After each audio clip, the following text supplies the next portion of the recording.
Great, we're getting tonight's meeting started. I, Mayor Matt Girding, call June 15th, our June 15th, 2026 City Council meeting for the City of Somersworth to order. City Clerk, will you please call the roll? Councilor McNair. Here. Benson. I am here. Gibson. Here. Parity Catanzaro. Here. Michaud. Here. Witham. Here. Austin. Here. Cameron. Here. Barry. Here. Thank you. Councilor Austin will now lead the council in the Pledge of Allegiance. I pledge allegiance to the flag of the United States of America and to the republic for which it stands, one nation, under God, indivisible, with liberty and justice for all. Thank you. Next on our agenda is the recognition of our indigenous people, our Native ancestral Americans. This meeting takes place on Indokina, which is the unceded traditional ancestral homeland of the Abenaki, Pennacook, and Wabanaki peoples past and present.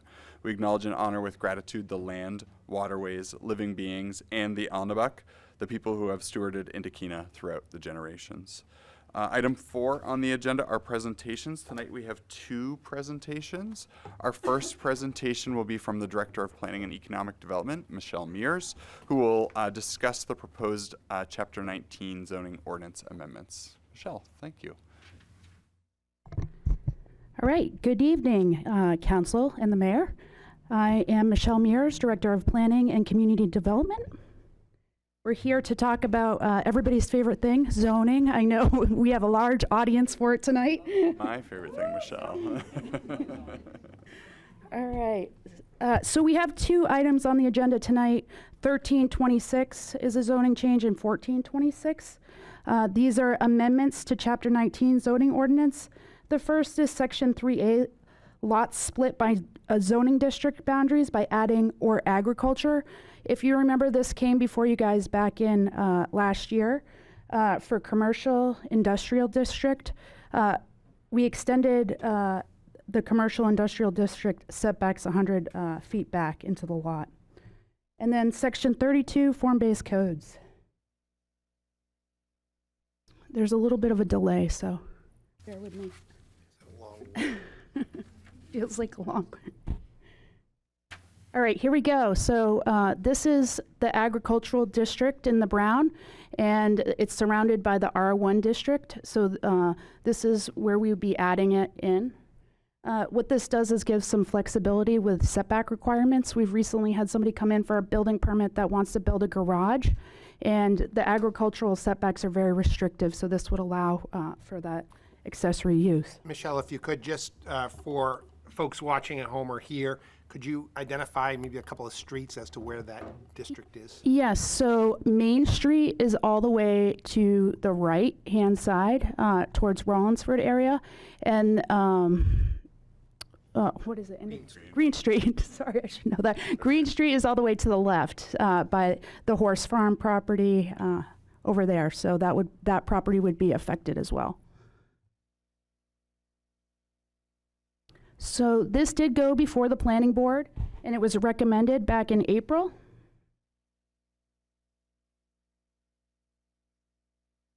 And then next is the form-based code changes.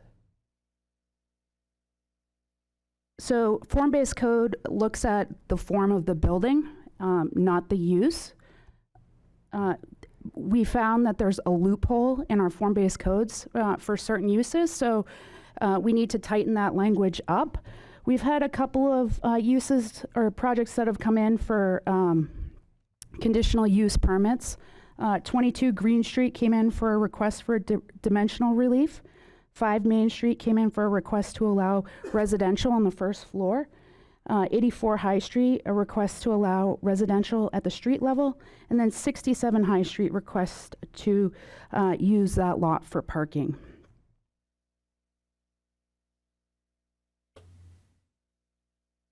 So back in 2019, we hired a consultant, Resilience Planning and Design, to help us with the form-based codes. We have 5 different areas in our downtown for form-based codes. They looked at every neighborhood. There'll be a map coming up of it.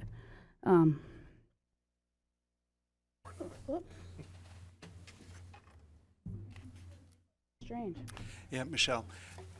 I want to thank everyone for their patience with that. Michelle will be able to move forward with the rest of the presentation without, because it will take us terrible time to catch up. We have a backup plan for the technical difficulties when it comes to the key portion of the library bonding presentation this evening. So please, thank you for your patience and stick with us. For those following along in the packets and in front of you, you have the memos from Michelle on this, and she'll be continuing on with the form-based code changes. Would you like a brief recess to just get this all set up so we can move forward, or in between the presentations? Would that be I think in between the presentations might be more worthwhile. Okay. Yeah. Sounds good. Mine's mostly just language anyways. So we're adding some new definitions. Civic space, we didn't have a definition for that. And also a definition for data center that is proposed. And we're also doing revisions to the criteria for granting the use. This will give the planning board some more ways to deny the use if they don't feel that it's a good fit or compatible with our downtown. The requested use shall be compatible with abutting uses in the surrounding neighborhood. The requested use will not create undue traffic congestion or impair pedestrian safety. The requested use will not result in objectable noise or odor, which would constitute a nuisance. Buildings and landscaping contribute to the aesthetic value of the right-of-way, and the requested use will have appropriate utilities, drainage, access, parking, loading, or other necessary site improvements. The planning board did review the proposed amendments at the May 20th planning board meeting, and they recommended this to City Council. Our legal team has also reviewed this, so this is ready for the City Council to take some sort of action. And I would just note that we did put in there some restrictions on certain uses for accessory uses, anything to do with agriculture. We don't really want agricultural uses in our dense downtown, so we wanted to clear that language up. Does anybody have any questions? Is there questions from council? Michelle? All right, I think you're all set. Thanks so much. All right, really thank appreciate you. it. All right, oh, yes, this is a question. Question Okay. for Michelle? You mentioned several instances of where people had applied for conditional use permits. I've been trying to read this and understand it. Does that mean that, like, one of the examples you used was permitting first floor residential within a zone that doesn't normally allow it, would be built into this code now? The way that it was written and changed, it would not be first floor residential in certain zone form-based code areas would not be allowed. Would not be. Because we want a commercial base, especially along High Street. So that was something that was a little bit of a loophole in the zoning, if that makes sense. Yes. And it would have to go to the zoning board for variance. Okay. Thank you. Thank you. Any other questions? Okay, thanks so much. Appreciate it. Thank you. All right, council will stand in a brief recess while we fix our technological issues. Thank you.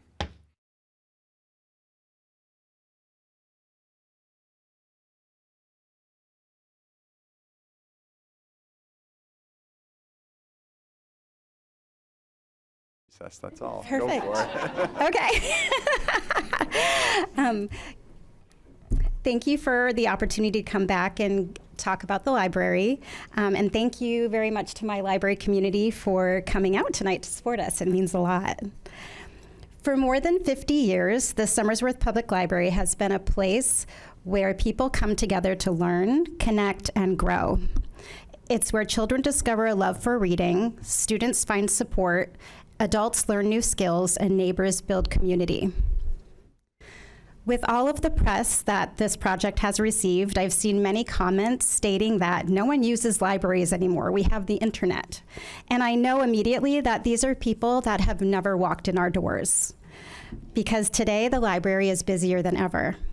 In 2025 alone, we welcomed more than 37,000 visits, hosted 95 unique programs with over 9,600 attendees, and circulated more than 45,000 items.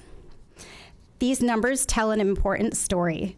The library continues to be a valued and well-used resource for our community. Here's the reality we face today. Our library was built in 1969 before accessibility standards existed. Today, 3 of 4 public levels remain inaccessible to many residents. That means some community members cannot independently reach library collections, attend programs, use workspaces, or even access public restrooms. Additionally, we are working with aging infrastructure with many needed repairs, an estimate of about $1.3 million worth. We have limited programming and meeting spaces and growing demand. Since 2022, the attendance at the library programs have increased by 273%. The need is clear. Our community has outgrown the building we currently have.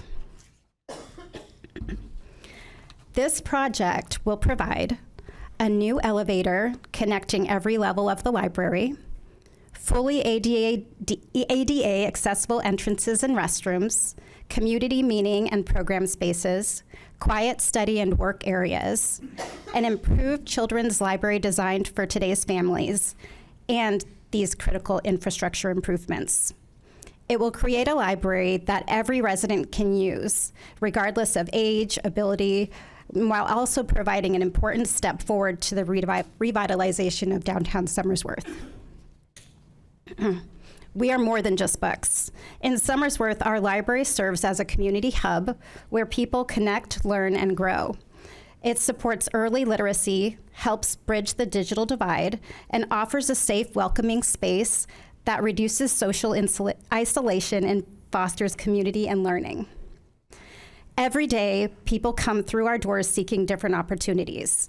A child builds literacy skills at story time, while a parent finds support and connection. A student discovers a quiet place to study or spend time with friends. A job seeker receives help navigating an online application. Or a senior learns to use technology to stay connected with family and friends. While these moments seem small, together they have a lasting impact. They help create a more informed, connected, and resilient community. Investing in the library ensures the Somersworth residents of all ages have access to resources, relationships, and opportunities they need to participate fully in community life. The project is not simply about renovating a building, it's about expanding those opportunities to everyone. Steps toward an accessible library began about 3 decades ago, and over the last few years, the city has made considerable momentum, as you will hear from City Manager Moore. Meanwhile, the library and the Friends of Somersworth Public Library have been preparing to launch a community fundraising campaign. A steering committee is already in place, and campaign materials are being developed, as some of you have seen from the mock-up going around. This also includes naming opportunities, giving opportunities that include naming opportunities. We have even begun receiving early commitments from residents who believe in this project and want to make it a reality. Tonight's vote will allow us to move forward with confidence and bring a strong message of community support to potential donors, grant makers, and funding partners. We look forward to building on that momentum and working together to reduce the amount that's ultimately funded by the city. Every workday, I'm reminded how important our library is to Somersworth as I watch the staff help our visitors and see the tight-knit community that we've created. The library has always been an important part of our downtown, and this project gives us the chance to make it an even stronger community gathering place, bringing more people downtown, supporting local businesses, and helping create a vibrant, welcoming city center. We know this is a significant investment, and we will continue working hard to secure grants, donations, and other funding to reduce the cost to the city. Thank you for your support and for helping us open our doors to everyone and transforming this into this, a library and a downtown that our community can be proud of for generations to come. Thank you. Okay.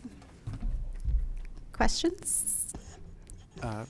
Tanya, Yeah. as usual, did a wonderful job, and where she has taken us to a place of remembering that wonderful presentation that she gave earlier in the year, and just recapped about the vision and the why and what the community is going to get.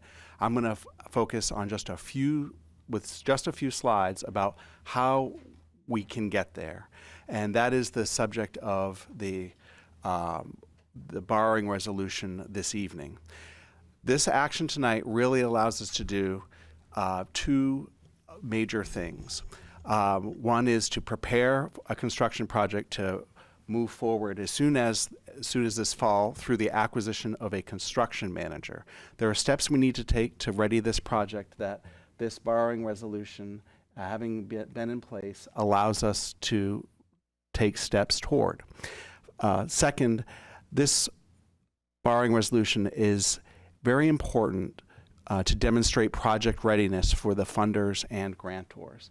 At your next meeting, we'll have a public hearing on one of the grant applications, the state CDBG funds. And applications like that can't move forward if they're going to be asked to be the first money committed in the door. We need to show the support of this council, the resolve to move forward and get the project done. You know, that said, while this is a big step tonight, and it is a big step, this is not the final vote to move forward with this project. What we're doing tonight is getting the borrowing resolution in place so that we can take some initial steps in moving forward with a construction manager, and allow that fundraising process to mature and for some of the grants that we'll tell you about tonight to come to fruition. I will come back to this council later in this process in the fall and ask for a go, no-go based on how well we do with those fundraising efforts and the donations. So just a reminder about how we got here. You have been at work diligently and consistently over the last 5 to 6 years to try to get to this very point. And it started out with studying the accessibility work in 2021 that evolved into the feasibility study completed by Placework, and then this community's efforts were rewarded and supported by congressionally directed funding in an amount of $500,000 to move forward with design and construction documents, which we currently have in place and are a critical piece to being able to position you to where you are today to pull the trigger on this project. Total funds expended to date include $570,000, and just about $70,000 of that was required to come from local taxation. Just a few notes on what the construction manager does. First, you can see that there's 2 phases here. One is the pre-construction phase, which we hope to begin nearly immediately following this vote. And the second is what I've been referring to as that go or no-go movement, where based on the project readiness, the funding that we have available beyond what you're going to authorize, we'll be able to sign contracts, hopefully in the fall, with a guaranteed maximum price behind us and move forward.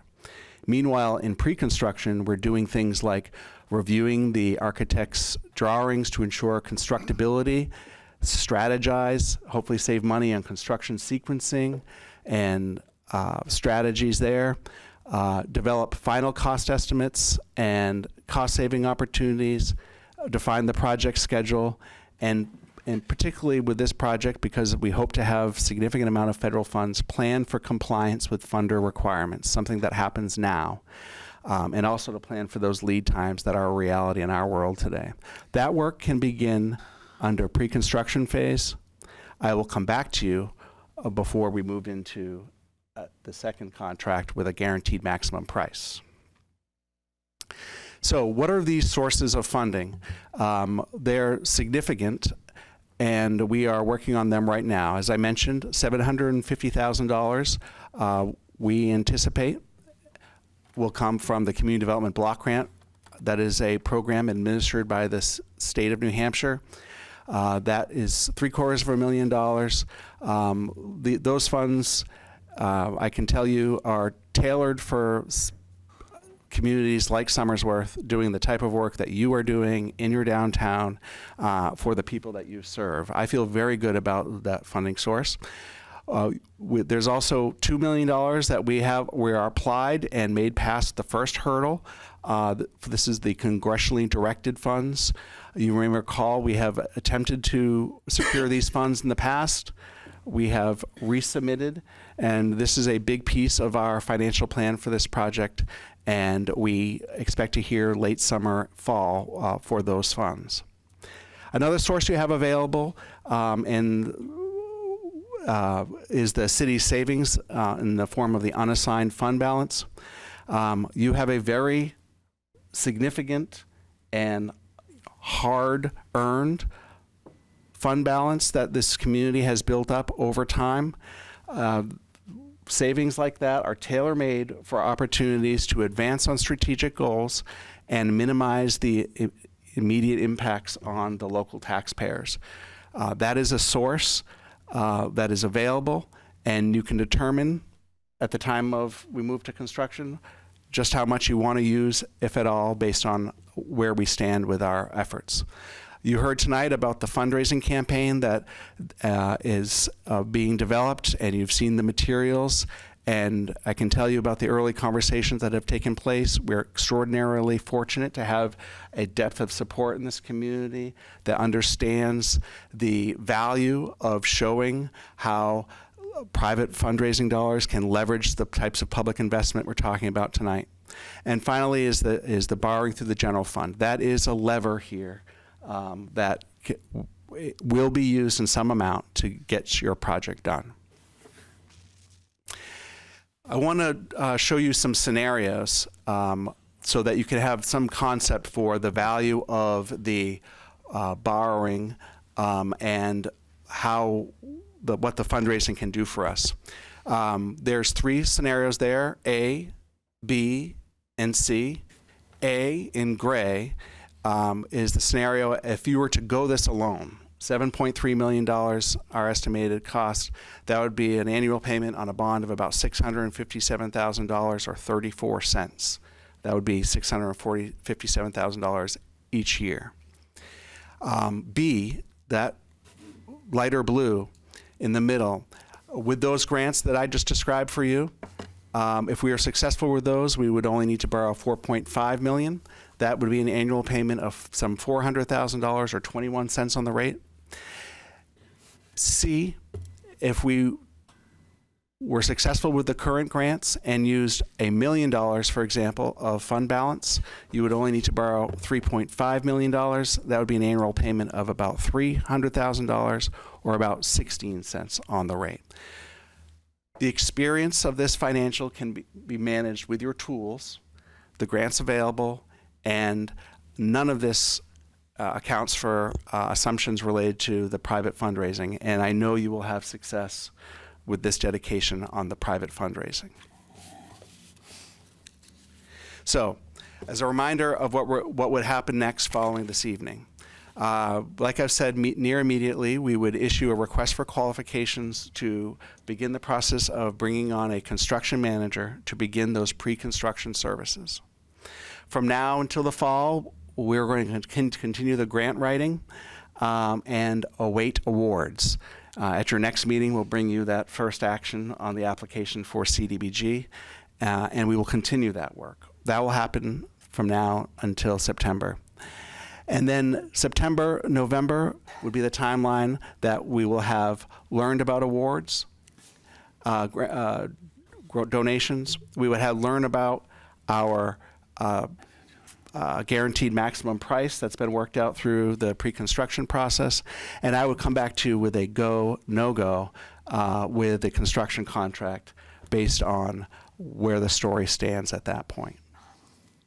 So, Mr. Mayor, that concludes the presentation. I want to thank everyone for both their patience with getting started on this and for all of the work that's gone into getting us to this point. And we look forward to answering questions where we can be helpful. Great, thank you. Yeah, are there any questions from councilors? Do remember we will have time when we see our resolution. I think it's 2026 later this evening to have a further in-depth discussion, but open to questions. Councilor McNair. Just one quick question. Thank you, City Manager and Tanya, for your amazing presentations. My only question is, can the entirety of this presentation be posted on our website and socials for people to see and understand? Absolutely. Thank you. Other questions from folks? Okay, great. Thank you so much. Really appreciate it. All right. That brings us to item 5 on our agenda this evening, which are scheduled public hearings. Tonight we have 5 public hearings. Our first public hearing is on Resolution 20-26, which is a vote to authorize a bond to construct a building expansion and make accessibility improvements at the Somersworth Public Library. As a reminder, we do ask the public that you keep your comments brief. We typically limit them to 5 minutes, but with the numbers that we have tonight, we ask that if you hear comments that are shared by you, might be easiest and more effective to just say, yes, I agree with the previous speaker, or I also support that, just so that we don't have as much repetition. But we do certainly want to hear from you and are interested in your thoughts this evening in relation to any of the 5 public hearing items we have. So I will now open the public hearing on Resolution 20-26.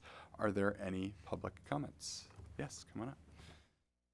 And again, just make sure that the microphone on the podium is turned on. You'll know by the green light. There's a little button right here if it's not on. There we go. Perfect, thank you. Hi, my name is Katie Riley, and my husband and I have lived in Somersworth for 8.5 years. And without a doubt, the place that we feel the greatest sense of community is the Somersworth Library. And I wanted to express my complete and wholehearted support for the library addition and the renovation project.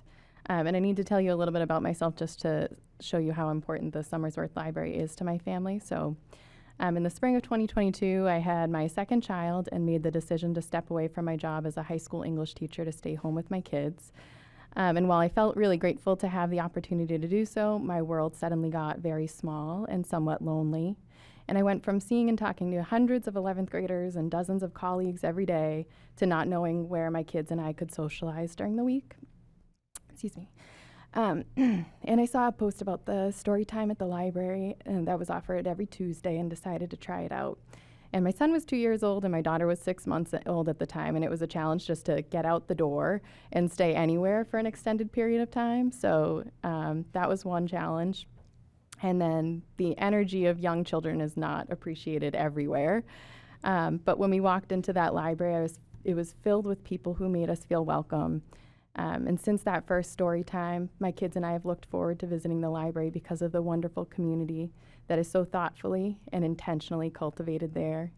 And Tanya O'D is especially amazing as the library director and as the person who leads story time. She is engaging and funny and so kind while reading stories to the children.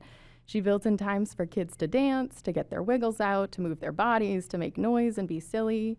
She understands little kids and greets noises and accidents and interruptions and messes with so much love and patience, and lets them know she is happy that they are there. And each week, Miss Tanya builds story time around a different theme or topic and incorporates songs, dances, crafts, games, sensory bins, tactile explorations, scavenger hunts, and more to create an engaging and enriching learning experience. As a former educator, Miss Tanya provides kids with lots of opportunities to practice and refine foundational skills in reading, math, STEM, and so much more. Kids practice making predictions, taking turns, being leaders, and exploring through art.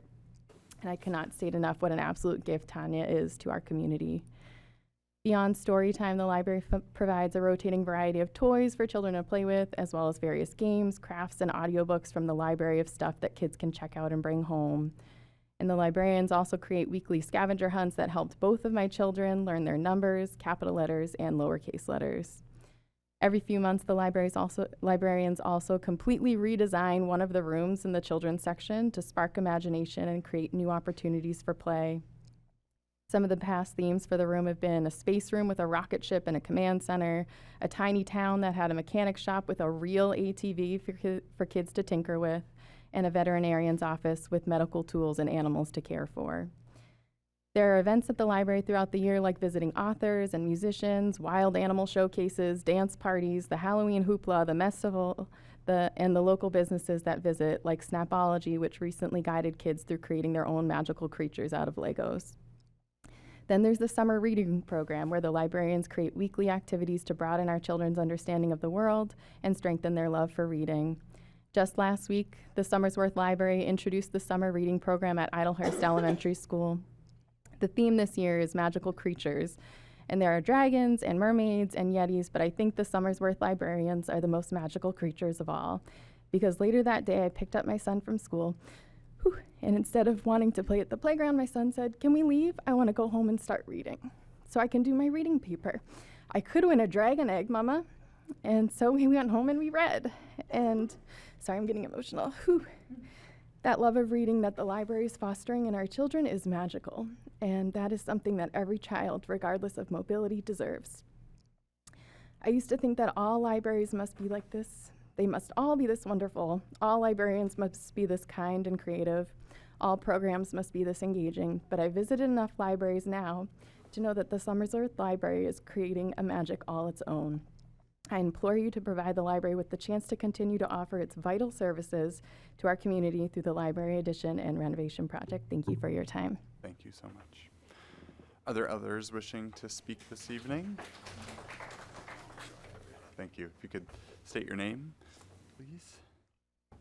Donna Donovan, Ward 5. I'm the chairperson of the Library Trustees and a member of the Friends Group.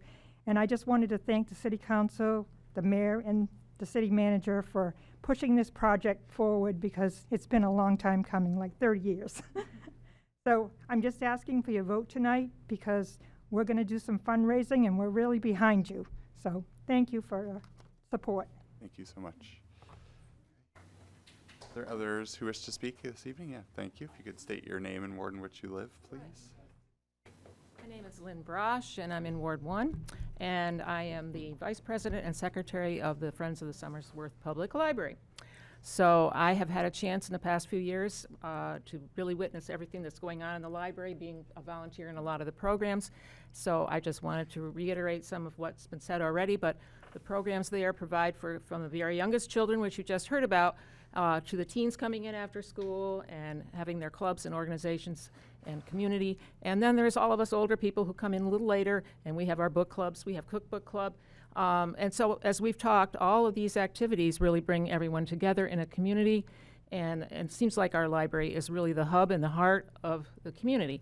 So I would just like to say that, you know, I think if you want to take the vote to improve, expand, and renovate our library, you're really voting on the future for Somersworth.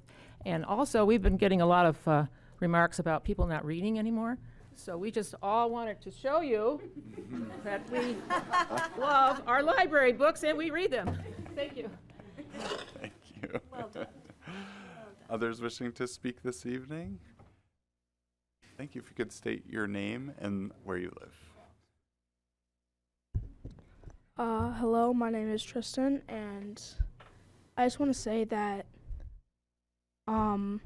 this library is truly different than a lot of the libraries in a lot of places. Most libraries, I would say, just make you read or nothing else, but this library does a lot more. They do a lot more stuff after times, and I say that they deserve this gift for making the library bigger, because there's not a lot of room to do all the stuff that they do for adults and kids. And I just think that they should deserve this for all the wonderful things that they do to this community. Thank you so much. Is there anyone else who wishes to make comment this evening? Yeah, come on up, state your name and where you live.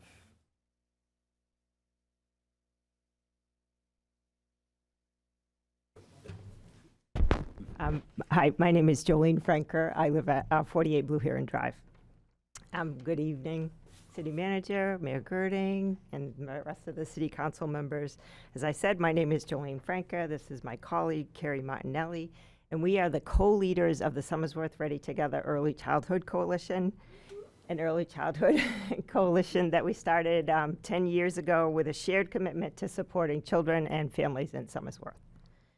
And SRT, Somersworth Ready Together, is a proud partner of the Somersworth Library.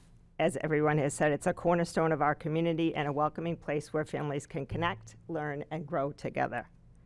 Libraries today, as people have said, are much more than a place for just borrowing books. They serve as a vibrant community hub that bring people together through shared experiences, educational opportunities, and access to valuable resources.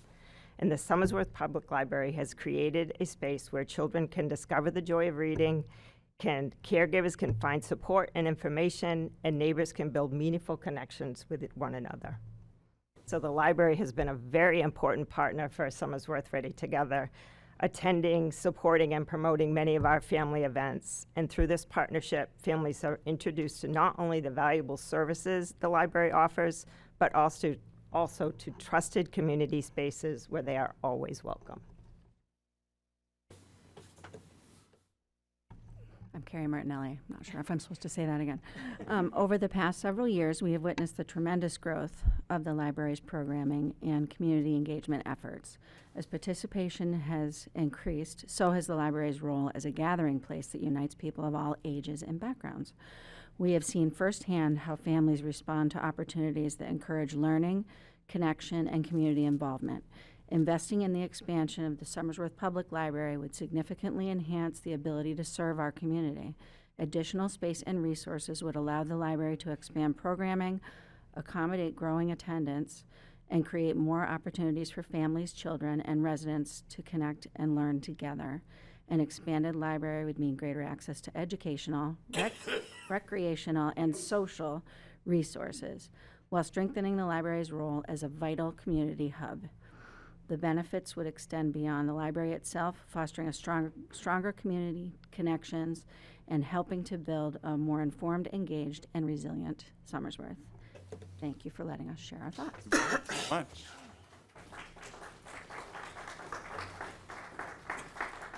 Is there anyone else who wishes to make public comment this evening for Resolution 20-26? Yeah, come on up, state your name and where you live.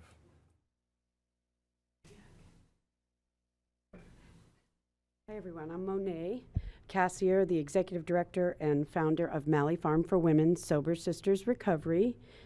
Hi Mr. Mayor, City Council, hi everyone.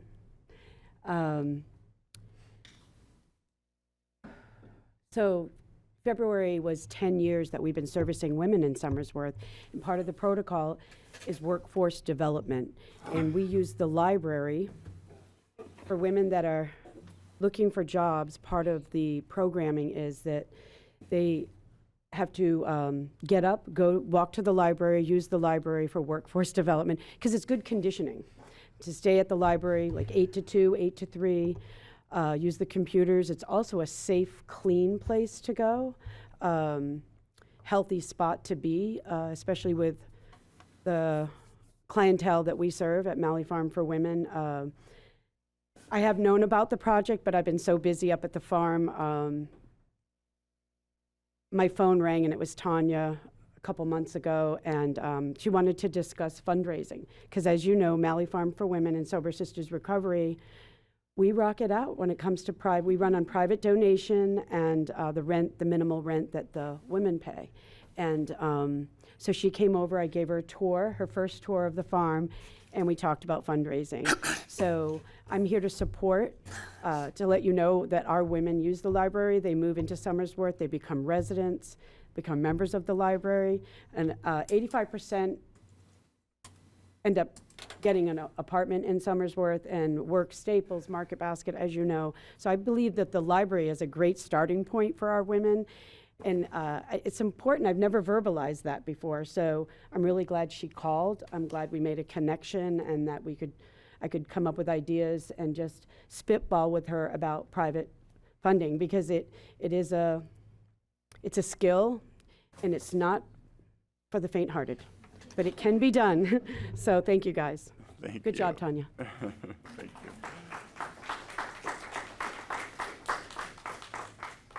Anyone else who wishes to make public comment this evening? Thank you. If you could state your name and where you live. Ethan Clark, Ward 1. So I'm the father of 4 homeschooled children. So anybody who's been online in the last 10 years and has a homeschooler knows how important the library is for a homeschool family. I grew up in the Somersworth Library. My only issue with the presentation and what it's going to cost the taxpayers, and a lot of the discussion that came up after the first reading, was why there is no talk and no cost analysis to either move the library closer to the schools so that way it's within walking distance of the children that it's going to service. I think that would be an amazing service to especially the parents, and having it within walking distance. I understand the sentimental value that it has with being downtown, but again, we're looking to the future. And somebody who actively uses the library, I'm not in any way, shape, or form opposed to investing money into the library. I think most of the people in this room right now, if they're shopping for something, they look at more than one option.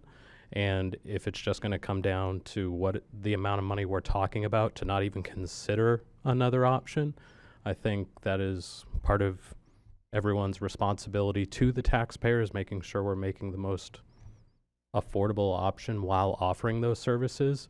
I think the number quoted was $1.7 million going into just renovating that building to making it accessible for some of these grants.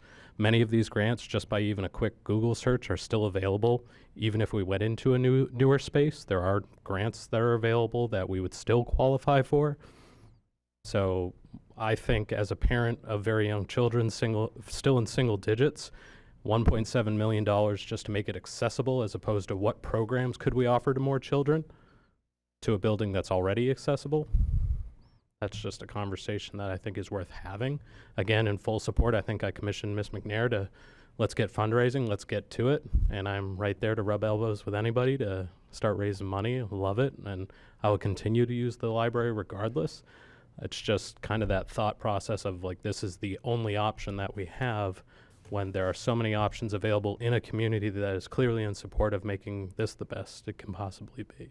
So I would strongly suggest, challenge, and would be willing to work with anybody to look at a second option with the amount of money that we're going to relay onto the taxpayers to fund. Thank you. Thank you. Anyone else wishing to make public comment? Anybody else? All right. With that, I will close the public hearing on Resolution 20-26. Thank you. Next up, we have a public hearing on Ordinance 13-26, which is to amend Chapter 19, our zoning ordinance, Section 3E, lot splits by zoning district boundaries. Is there anyone wishing to speak towards Ordinance 13-26? Anybody else? Seeing none, I will close the public hearing on Ordinance 13-26. Next, we have a public hearing on Ordinance 14-26, which is to amend Chapter 19 zoning ordinance, Section 32, form-based codes.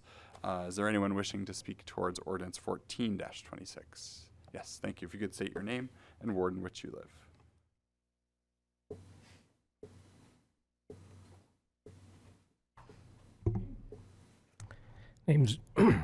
Name's Richard Brooks, 18 Linden Street, Ward 1.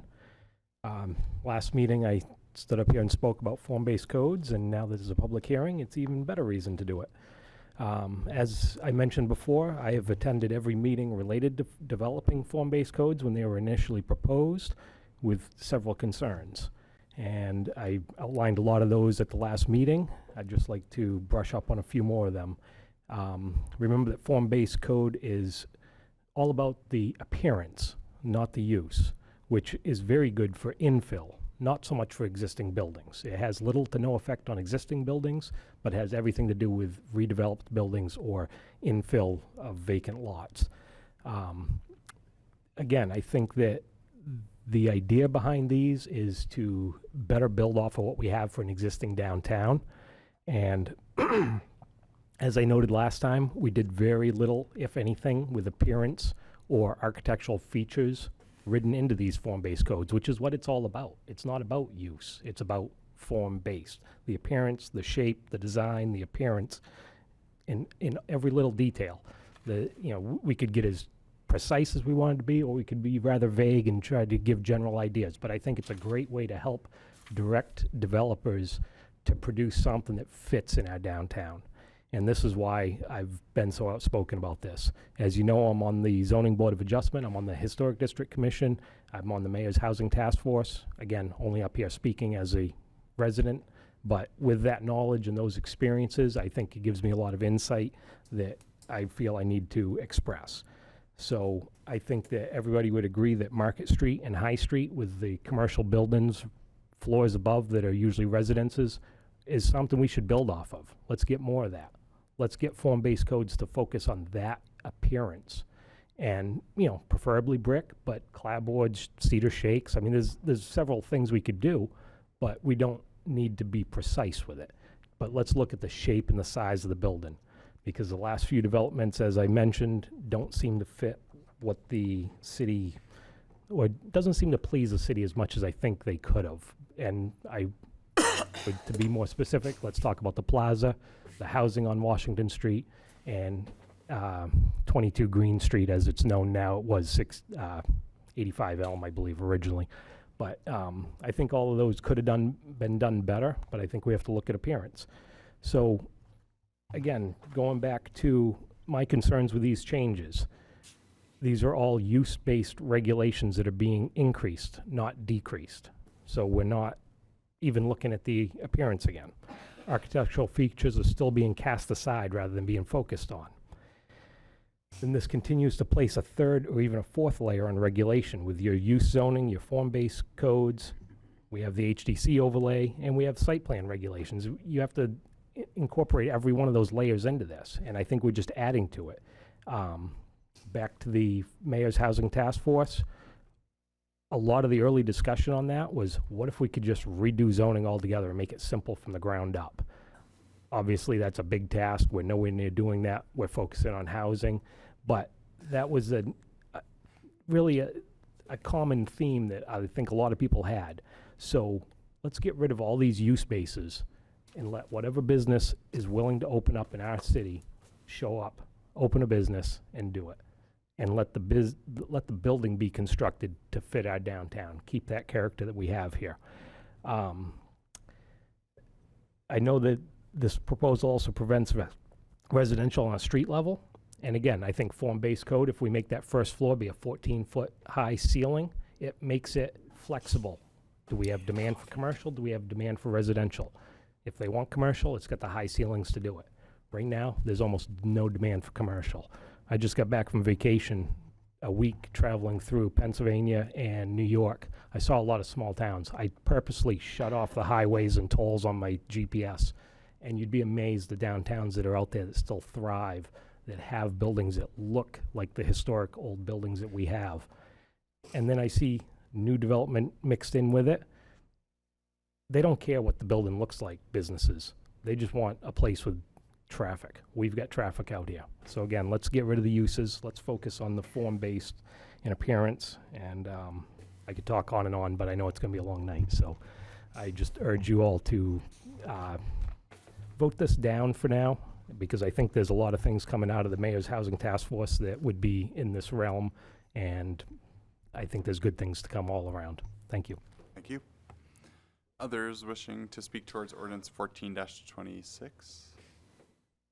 All right, we'll move on and close the public hearing on ordinance 14-26. Next, we have a public hearing on ordinance 15-26, which is to amend Chapter 4, Personnel Rules and Regulations. Is there anyone wishing to speak towards ordinance 15-26? Seeing none, I will close the public hearing on ordinance 15-26. Lastly, this evening, under public hearings, we have a public hearing on resolution 21-26, which is a vote to authorize a bond to replace the water main on Indigo Hill Road and Old Rochester Road. Is there anyone who wishes to speak towards resolution 21-26? Seeing none, I will close the public hearing on resolution 21-26. Brings us to agenda item 6, which is comments by visitors. As mentioned earlier, the Somersworth City Council and Mayor's Office welcome all visitors and encourage you to voice your opinions and views at council meetings. In accordance with Council Rule 7-C, a time limit of 5 minutes per person shall be in effect unless the council wishes to suspend the rules. The speaker shall not enter into a debate with any persons, the mayor, council member, city manager, or department heads. Is there anyone who wishes to speak during public comment? Yes, thank you. If you could come on up, state your name and where you live. Hello, good evening. Neil Larson, Ward 1 resident. I live up on Hamilton Street. Nice to see you tonight. Some of you may know me from my tenure on the Forest Glade Cemetery Trustees Board for the last about 9 years, the last 3 of which I've served as chair. I also have done some volunteer work with the high school, directing jazz programs over there, jazz ensemble and the combo. Tonight, I'm inviting you to a very special event that we, the trustees, are throwing at the Forest Glade Cemetery on Saturday afternoon, bringing jazz to Forest Glade. First of its kind that I know of anyway, at least in recent times. Can't speak for decades ago, but the act that we're bringing in is coming at 3 p.m., so right after the Somersworth International Children's Festival. It's called Time and Mercy. It's a duo featuring pianist Mike Effenberger and trumpeter Chris Claxton, both highly regarded, acclaimed jazz musicians right here on the Seacoast. Their music falls in the genre of spiritual jazz and draws on styles like gospel, avant-garde. It's a kind of a profound and evocative look at a celebration of a religious traditional music, and especially fitting as Saturday coincides with summer solstice, longest day of the year. The performance will take place right down the hill from the Ferber Chapel. Listen for the music when you come by. And again, it'll be right as the International Children's Festival concludes. So bring your lawn chair, head on down, and settle in for some ethereal jazz from this critically acclaimed duo. I have flyers for y'all. Oh, yeah, go ahead.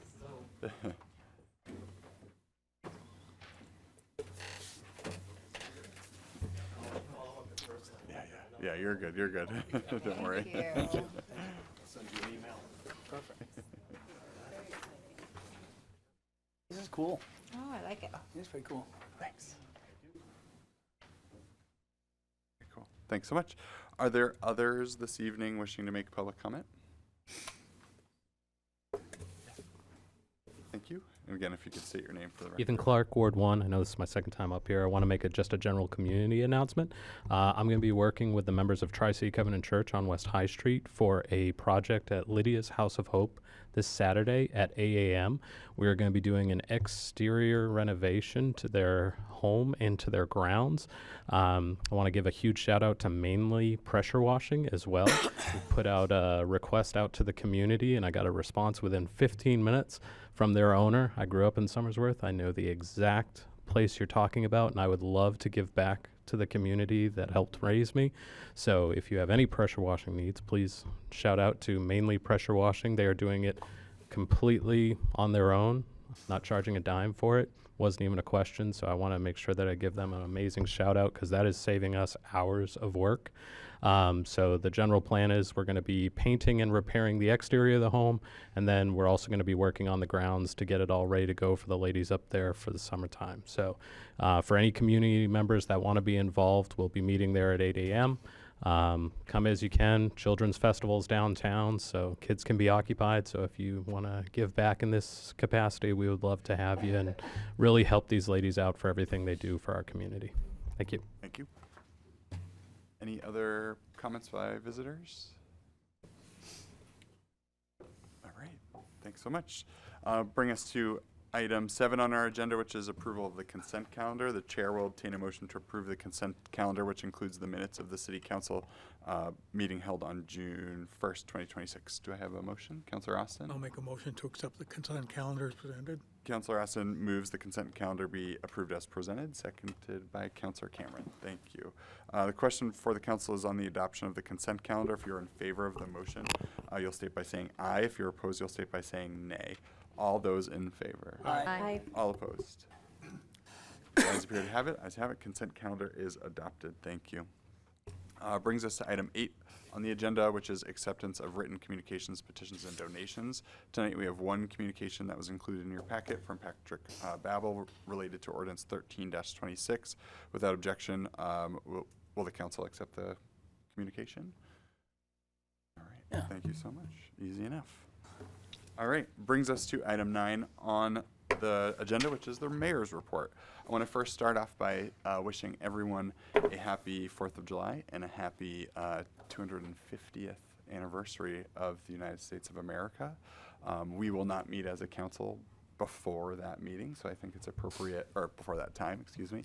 So I think it's appropriate to wish everyone a safe and happy 4th of July. It's quite amazing to see people starting to get their American flags out and all the red, white, and blue that's going up around the community, and continue to encourage folks to do so in preparation for this, and keep your eyes peeled for local events and things that are happening to celebrate that. It's wild to think that we are at that point and that the U.S. has 250, and I wish us another 250, if not more.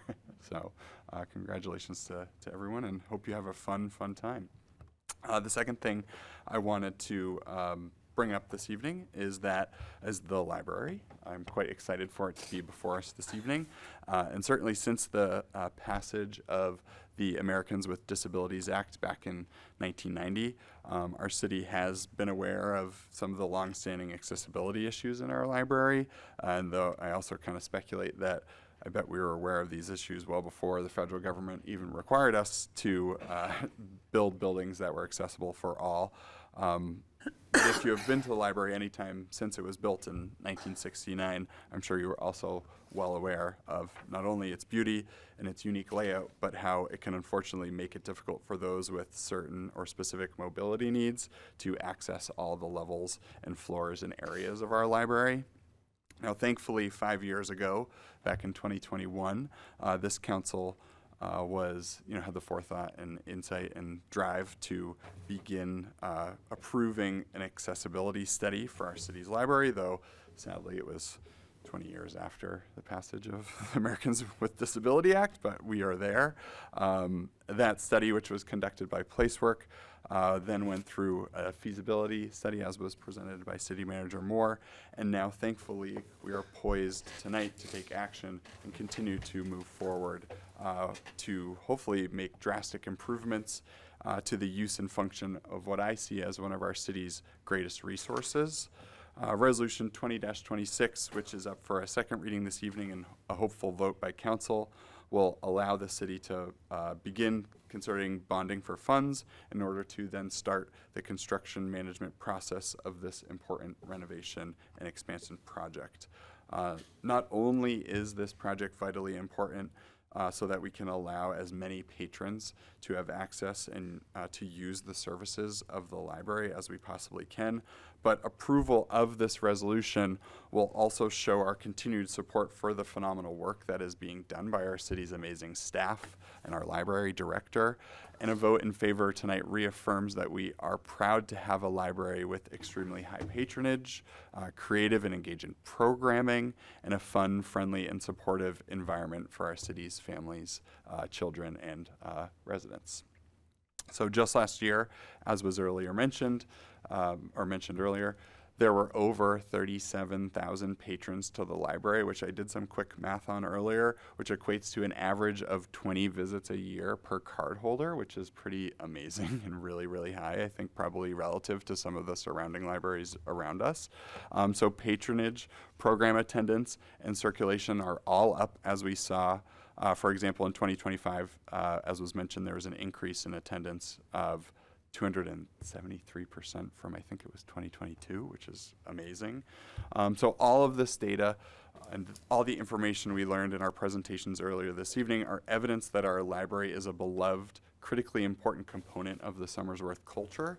And in order to better offer these programs and and services equitably to all of our residents, regardless of their accessibility needs, it is time that we begin the bonding process so that we can hire a construction management firm, get shovels on the ground, and begin the construction of this long-awaited project. It's not often, as mayor, that I sit here and make direct recommendations to this council related to passages of ordinances or resolutions, but tonight I am pleased to put my full support behind Resolution 20-26. The beauty of the proposal that we have before us this evening is that it allows for flexibility in funding and does not tie us up to the entirety of the $7.3 million price tag. The passage of the resolution, if anything, allows us to have better access to funds to be able to afford this without having impacts on taxpayers here in the city. And so the passage of this resolution still allows us to begin the project, begin discussing and meeting and hopefully hiring a construction management firm to start this, but also allows kind of that no-go timeline to still occur if at some point in the future the council decides we cannot continue forward, which I hope we don't, but it does still allow us that flexibility. It also allows us to continue our fundraising efforts, which are ongoing and hopefully with some really exciting information to come soon about. It also allows us to continue to apply for grants that will lower the costs and utilize our fund balance to help pay for all of these things. As I've said before, it is not my wish to bond the entirety of this project. And I will do everything that I can to ensure that we don't have to do that. I don't want to have to bond for $7.3 million. And that's why this is now before us this evening, so that we can take the steps to continue to lower the cost on folks here in the city. The Friends of the Library are already working on developing fundraising opportunities, as we heard about tonight, that will help lower costs. City staff have applied for a number of grants that we have a really high likelihood of receiving. Things are looking really promising there. So I encourage the council to also take steps to lower the costs to our taxpayers after the passage, the hopeful passage, I should say, of Resolution 20-26, as was recommended by City Manager Moore. The council should soon begin to explore how much of our fund balance that we can use to hopefully assist and offset costs of this project. Currently, the fund balance is at essentially the very top of the range set within our city's fund balance policy, meaning that there are funds available to utilize for important one-time expenses, such as this. City staff has recommended $1 million from fund balance, and I encourage the council to explore this further so that the impact on taxpayers can also be decreased even further. So I think now is the time for the council to act. I believe that the location of our library is perfect. It draws people into our downtown, and we have had extensive conversations back in 2020 and 2021 prior to the accessibility study that we did about the desire of this council to maintain our library in our downtown. That decision and those discussions had been had. Yes, it was 5 years ago, but they were important, and they led and furthered our direction towards this point at which we are right now. And I also fear that the longer that we wait or hem and haw and debate and discuss, the more expensive the project will become. We have seen that occur over the number of years that we have been working on getting to this point, and we have seen the costs increase. And I can tell you right now, construction costs only continue to rise year after year. And so I think the sooner we act, the better. We are well suited. We have done our homework. We are prepared. We have fundraising set up. We have grants developed and in process, and I think the time is now. I think we are ready. So I respectfully request that you vote in favor of Resolution 2026 this evening. I'm excited to move forward with this project and really, really hope we can get the vote secured this evening. And this respectfully concludes my mayor's report. Thank you. Brings us to item 10 on the city, which is the city manager's report. City Manager Moore, you are recognized. Mr. Mayor, I have very few items this evening under city manager report, but as an item of business of yours under my name that I would highlight for you tonight is the 1-year collective bargaining agreement between the New England Police Benevolent Association, Local 19, and the City of Somersworth. This is the 5th of 5 agreements that you have considered in the last month or so.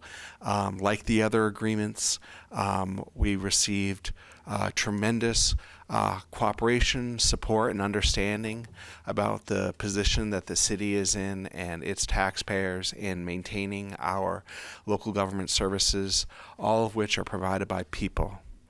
And the agreement in front of you tonight recognizes both the value and the appreciation that the city has for in this case, the men and women in blue who do the work even when we are sleeping. And there are a number of adjustments in this contract. And while it is a 1-year agreement at 2.85% COLA to match the other agreements and the personnel plan ordinance that is under consideration this evening, there are other adjustments to compensation that frankly promote efficiency and transparency in the process of compensating our police officers, as well as move us closer to more market norms, all of which, in my estimation, are greatly deserved by our police department and its members.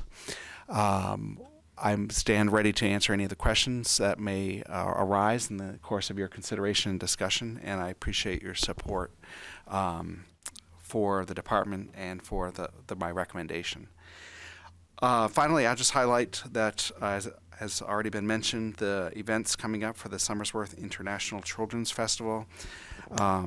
These are events that are stewarded yearly by our Somersworth Festival Association, and this one for the Children's Festival is coming up this Saturday, June 20, from 10 to 3 p.m. It'll be both here at the Plaza as well as at Noble Pines Park. And I'll also bring everyone's attention to the celebration concert and fireworks on June 26th. That's Friday from 5:30 p.m. to 9:30 p.m. at the high school. There's a rain date for this event of June 27th, and there is a series of performers, music, face painting, as well as fireworks on that evening of Friday, June 26th. And that would conclude my remarks. Thank you, Mr. Mayor. Thank you. That brings us to item 11, which is reports of standing committees, special committees, and city officers. First up is our Finance Committee Chair Witham. Thank you. Finance has not met since the last meeting, but I would just note that at the last meeting, it was a combined meeting with the Public Works and Environment Committee. As I think I shared, the committee members for those two committees are the same, and more often than not, the agenda items align rather closely, if not identically. So we likely will be moving forward with an approach, unless the agendas vary drastically, is to combine those two groups into a single meeting moving forward. In addition, both Finance and Public Works meet fairly regularly, and it has been our approach to see if the chair is available, schedule a meeting, find out if the other committee members are available, and that is a labor-intensive process for the manager's executive assistant. So we're going to try something new. We are going to try to schedule out the Finance and Public Works Committee meetings on a standing series for the remainder of the year and see how that works. If there are not enough agenda items percolating, we will simply cancel the meeting. That is easy to do. And if the agenda items are robust enough, then we will obviously update the meeting posting with the actual agenda in advance as we can. So look forward to that change in that approach. I think it makes sense, and I thank Hannah and Manager Moore for bringing that thought to our attention. Great. Thank you. Next is Government Operations Committee Chair Michaud. No report this evening, Your Honor. Thank you. Next is Economic Development Committee Chair Parity Catanzaro. No report tonight. Thank you. Next is Public Safety Committee Chair Vincent.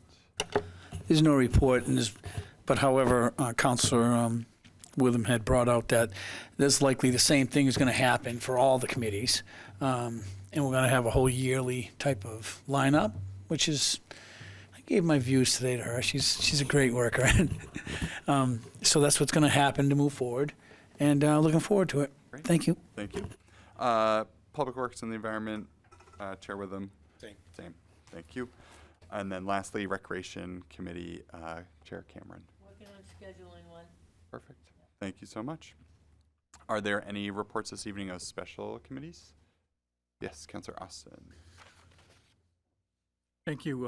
I attended the school board meeting on June 9th here at City Hall. It's their last scheduled meeting of the school year, fiscal year. And they had a couple of important things on their agenda. First of all, they approved policy related to open enrollment. You'll recall the council passed a resolution allowing them to move forward with that. They came up with a draft policy and approved that policy on June 9th. It will allow for a maximum of 0 students to be sent outside the district and a maximum of 2 districts to come in, 2 students to come into the district between grades 6 and 12, depending on availability of seats. So it's a rather restrictive policy, but it's consistent with what many other districts have done throughout the state, and it protects us from adverse effects from the existing law.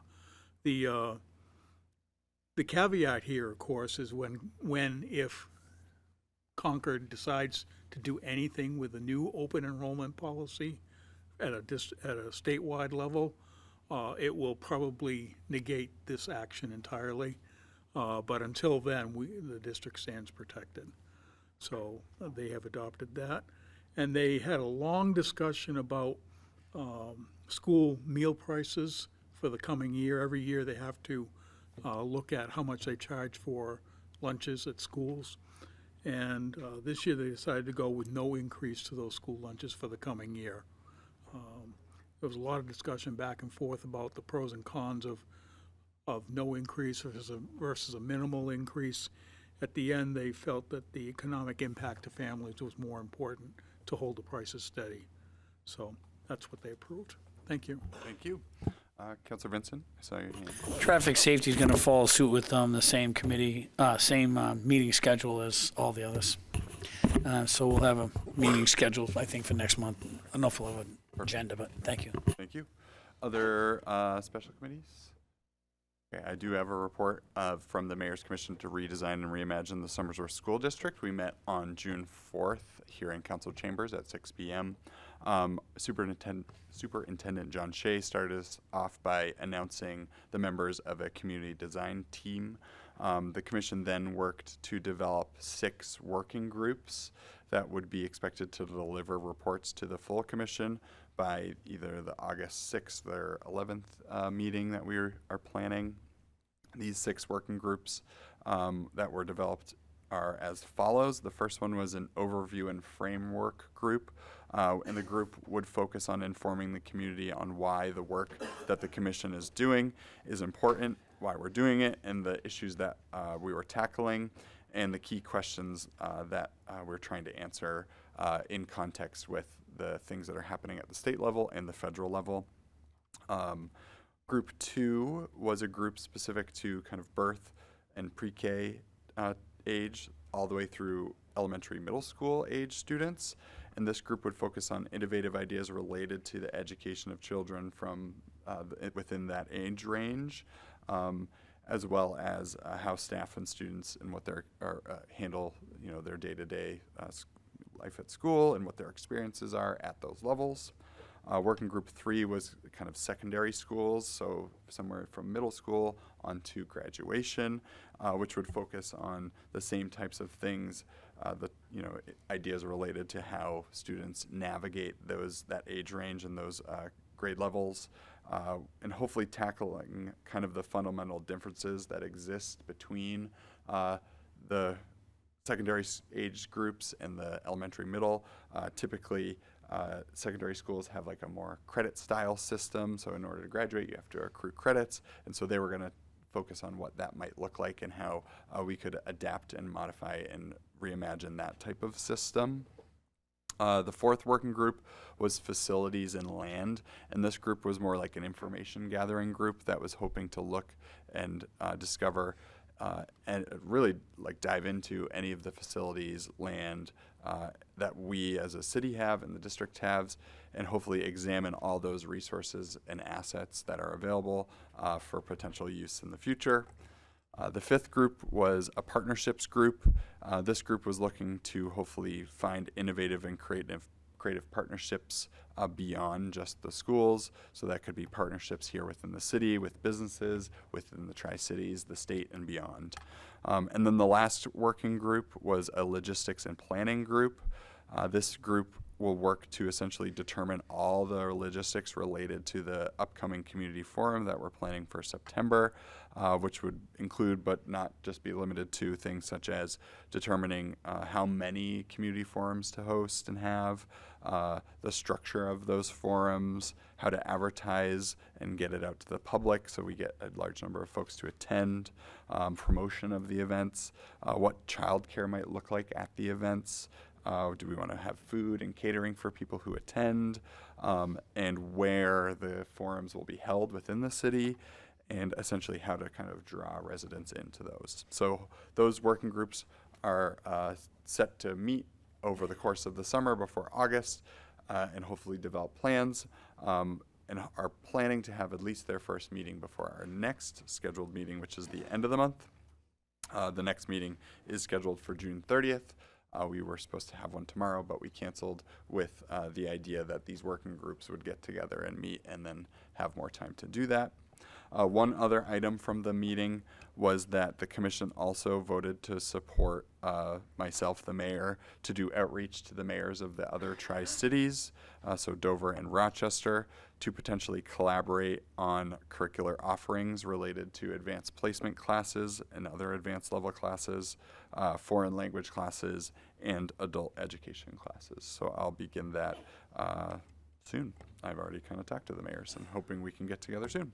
But with that, that was essentially the meat of the meeting. Before we move on, are there any other reports of city officers? I believe there are. All right. Brings us to item 12, which is nominations, appointments, and elections. Under nominations, appointments, and elections, in accordance with Council Rule 17 appointments, the following nominations require our council confirmation vote this evening. We have two. We have Aidan Nye for appointment as Ward 3 moderator with a term to expire following the certified results of the next municipal election, and Jeremy Rhodes for reappointment as a member of the Conservation Commission for a term of 3 years. What are the wishes of the council? Councilor Vincent. Thank you, Your Honor. I make a motion to move both candidates forward, and I'd like to comment if I could. When we get to discussion. Thank you very much. Yeah. So we have a motion to move the slate of nominees, seconded by Councilor Gibson. Again, the motion for the council is to appoint the slate of nominees. Discussion. Councilor Vincent, you are recognized. Thanks again, Your Honor. I can't comment on the first candidate, but I can certainly comment on Jeremy Rhodes. You know, the guy is a stand-up guy. He's got a lot of knowledge. My backing is fully behind him. He's a really good person to have on your board. Haven't known him personally, but worked with him. I know he worked through planning. I think he even started in ZBA, maybe not. However, really good candidate. So I'd want to have the council move forward with him if I could. Thank you. Thanks so much. Other discussion? Okay, great. Seeing no discussion, if you're in favor of the nominees, you'll state by saying aye. If you're not, you'll state by saying nay. All in favor? Aye. Aye. All opposed? All right, ayes have it. The nominees are accepted. Thank you. All right, next is item 13, which is items that have been laid upon the table. We have none. Brings us to item 14, which is considerations of ordinances and resolution. The chair recognizes the clerk for a second reading on Resolution 20-26, which is a vote to authorize a bond to construct a building expansion and make accessibility improvements at the Somersworth Public Library. City Clerk. Resolution number 2026, vote to authorize a bond to construct a building expansion and make accessibility improvements at the Somersworth Public Library. Great. Thank you so much. With Resolution 20-26 having been read a first and second time, it is open to amendments. Okay, seeing no amendments being offered, the chair will seek a motion on Resolution 20-26. Councillor Austin? Councillor Austin moves for the adoption of Resolution 20-26, seconded by Councillor Barry. The motion for the council is to adopt Resolution 20-26. Discussion. Councillor Barry, Vincent. Go ahead, Councillor Barry. I'm trying to summarize based on everything we heard earlier and other opinions I've heard from others throughout when this first came up. So happy to see the support in the audience tonight, and a lot of facts that were brought forward are perfect to a lot of the things I was going to talk about a library being a safe place, a no judgment place that is for our young as well as older adults. That, you know, this is not just for children reading books. That is one perk, I think, that we look at, but it is certainly not the only thing that our library does. I loved hearing that the Malley Farm utilizes our library, because that's another organization within our city that an 85% of the program stays within our city. That is amazing fact to hear. I do understand that there has been, I've talked to a few constituents about this, that we should be looking at other spaces. My only issue with that is some of the other spaces that have come up is the cost we've already put into this project and the planning that has gone along. So part of my reason for not wanting to delay this further is we own this building. We know there's been studies. We know exactly what needs to happen. With another building at this time, we lose that money we put in, and we don't know the uncertainty of those other buildings. What the cost would be unforeseen buying another building, traffic studies. There's a lot more that would have to go in that we've already done. The other thing is, and to your point, from the mayor's point, that we looked at the discussion of moving, and that was put down 5 years ago. So I just want to make sure that we're aware that these discussions have happened. It has been very lengthy.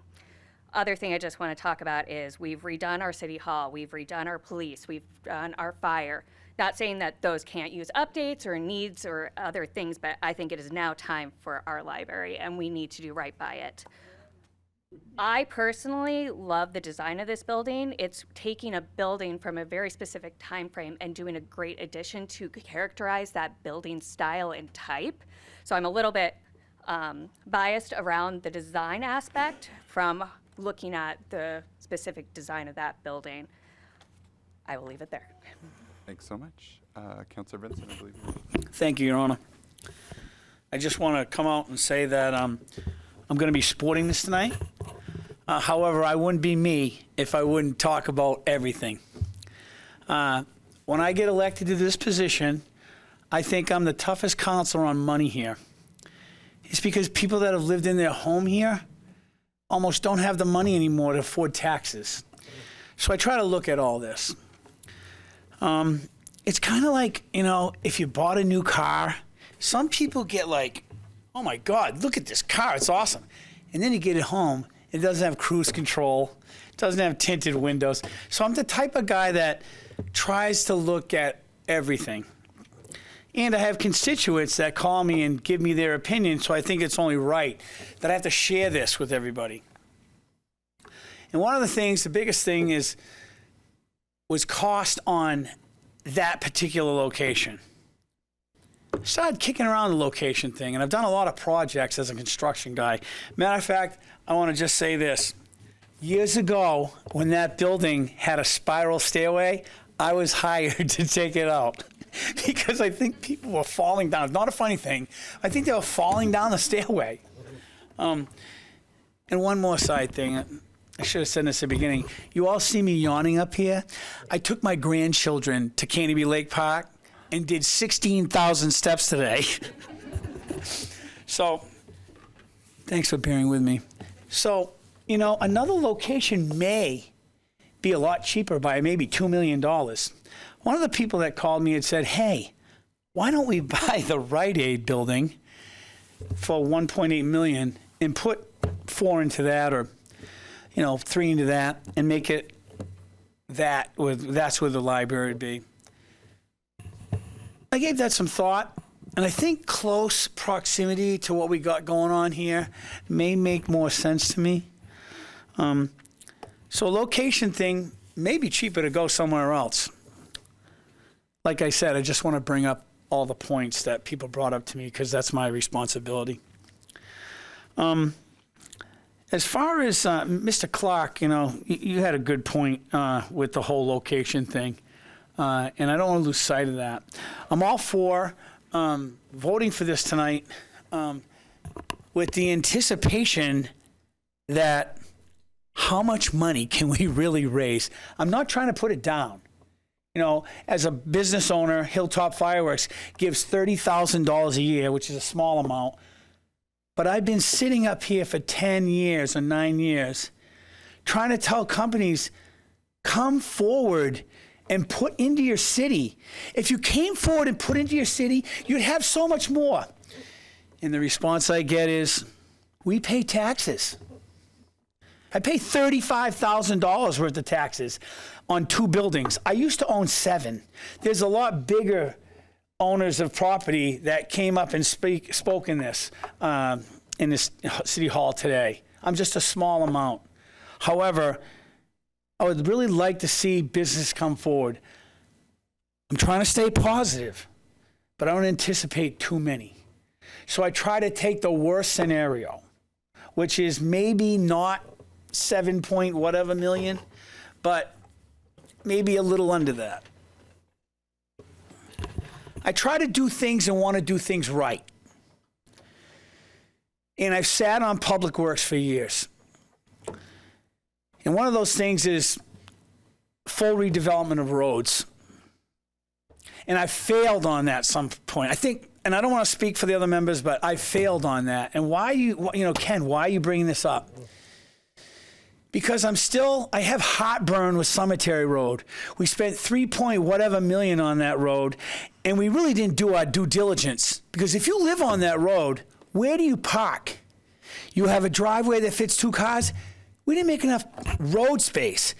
So this is why I'm saying, please, if we take on this project, which I'm going to vote for, I just want to try to do it right without mistakes. And look, I get it. There's a lot of projects that go down all around, and there's mistakes every day. I just would like to try to correct them to make it right. That's my concerns. I just feel that it would be good for the community.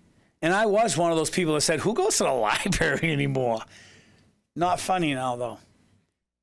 A lot of people, like I said, I would really like, and I don't mean any disrespect for all you people that showed up.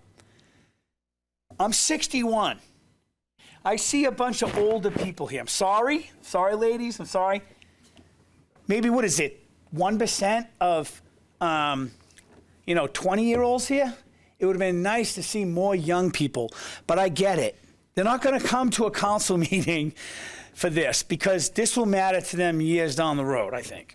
So you people of youth are supporting the younger people, and that's not an insult. That's a good thing. At one point I said to myself,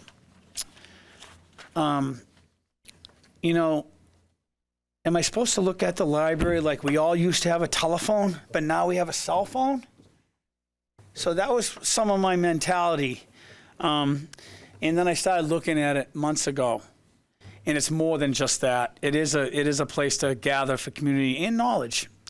So I'm going to support this. And thank you for listening to me. Thank you. Councilor McNair, I saw a hand. And then we'll do Perry Canzaro Gibson. I want this to not be on the record. I totally agree with Ken. Sorry, I had to start with a joke. I've been looking very serious today, and nobody expects that of me ever.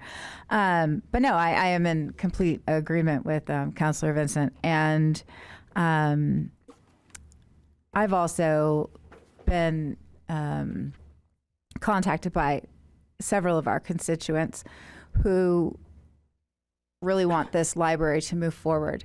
As much as I do, I barely go to the library, but that's only because I work 9,000 hours a week. I would go if I didn't.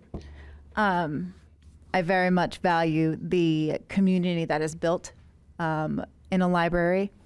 I see ours as being, I'm of the generation that raised ourselves, and a lot of my childhood was spent watching terrible Disney movies like Pollyanna at the library, somehow not scarred by Old Yeller. Anyway, and gathering with our friends and learning about life and independent choices. And I wouldn't have had those things had I not had a library. And we didn't even have fun stuff like a space room. Like what? So the fact that we have such a caring community and that we have staff that is so tremendous, and I cannot say this enough, how incredibly uniquely blessed we are to have a city with the staff that we have. They all care about the city in ways that we wouldn't even expect of. I mean, I go to work and my job, because of what it is, I care tremendously about it. But a lot of people don't do that. They go to work and they just work. Our staff at the library, at City Hall, at the police, the fire, all the places, DPW, they take such good care of this city. And, as much as we hear on, social media, and I hate social media so much with my very core of my soul. But we hear all that negativity about who even goes to the library. Well, 37,000 people in a town of 12,000. So 37,000 times people have walked through that door. And as far as, let's go build out the Rite Aid. First of all, parking, hello. Second of all, either way, whether we go with another building or we continue on the considerable investment we've already made, we still have a public library building that the city has to take care of. And regardless of what we do at that building, $1.2 million has to go there, regardless of what goes in it. Not to mention all the time and money we've already spent. This is a smart financial choice. And the wording and the hard work that the city staff has put into creating a scenario where we have choice, where we have flexibility, where we can raise money instead of taking it from our tax rolls is incredible. And we need to understand the incredible thing that is, and we need to appreciate that. Also, businesses, get your act together. I am the chamber. I'm telling you to get your act together. Take care of your city. I don't care if that's popular. I'm not trying to be everybody's friend. I'm trying to take care of my city, and the city you earn your keep from needs you, and you can do better. So businesses, I'm 1,000% calling you out. And if I have a chamber of 0 after today, I'm fine with that if they build up our city the way it needs to be. Thank you to Tristan, who spoke very bravely in front of this body. That was amazing. So that's all I'm going to say about this, but I am going to say everybody wants this to be a better town, and nobody wants to do anything to make it better. I'm calling you all out on it right now. I kind of warned City Council that I might start a fight tonight, and not like really, but I didn't get red hair for nothing. But I'm telling everybody right now, you want the city to be something, do something. Because I'm tired, honest to God tired, of hearing everybody complain about what the city isn't and doing nothing to make it what it can be. And that is all I'm going to say. Thank you. Next. We have Councilor Parity, Councilor Gibson, Cameron. I'm sorry. I forgot to write your name down, and now I'm so sorry that I ended up putting you later. And then Michelle. So Parity, Councilor, you are. All right, great. Thank you. And thank you to everyone for coming out. This is very exciting to see. I want to thank you, Katie, for sharing your story. It was really, really powerful to start off hearing from someone who uses the library for so many different reasons, and to hear the incredible impact that has had on you and your young family. the numbers that we saw back in February were just astonishing. I want to thank the city manager as well for making those resources really available. So if you go to the link for tonight's packet, you can click very easily on the first page the slides and the video with the timestamp of that fuller presentation, the smaller portion of which we saw this evening. And I know that video will be up as well. But it really is astounding, those numbers. People are there. We saw the photos. People are there showing up every day at the library, and it's really, really cool to see y'all come out here. The private fundraising is, I think, the part that I'm the most excited about, particularly for tonight's vote, because I've worked in nonprofits and fundraising for a really long time.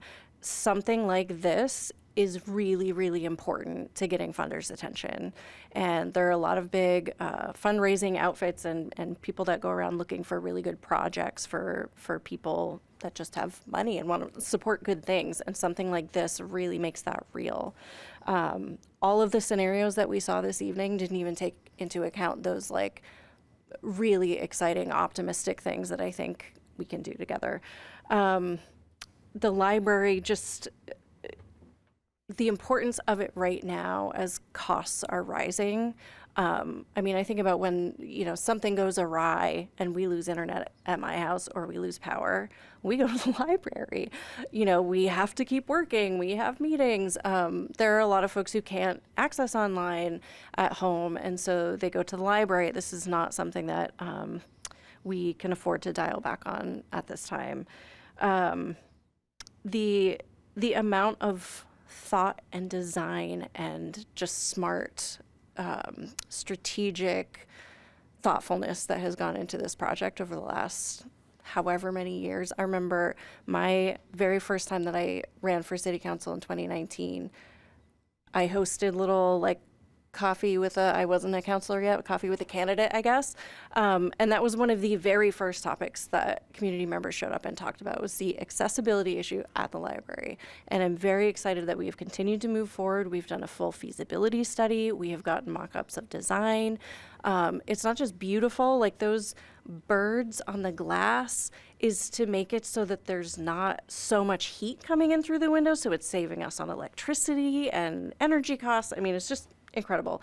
And I want to thank everybody that is here and the many people that have written in, because this feels like a slam dunk, like everybody hopefully will be supporting this, and that's only because you're here. You've made it impossible for people not to support this. The numbers are there, but it's also really important to see people showing up. So thank you. Surprise, surprise, I will be in support of this evening. Thank you. Councillor Gibson, you are next. First off, I don't want to be held accountable for this, but I agree with Councillor Vincent and Councillor McNair.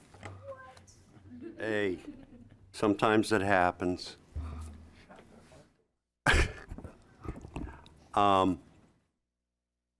We do need to do something about the library. There is no question of that. I wasn't here when the original discussions took place, so I can't really speak to what was discussed or how it was discussed. I do know that, like with Councilor Vincent, I have some experience in construction, and one of the things that you always find out is anytime you start going into older buildings and trying to modify them and add on to them, you oftentimes run into major problems that you didn't count.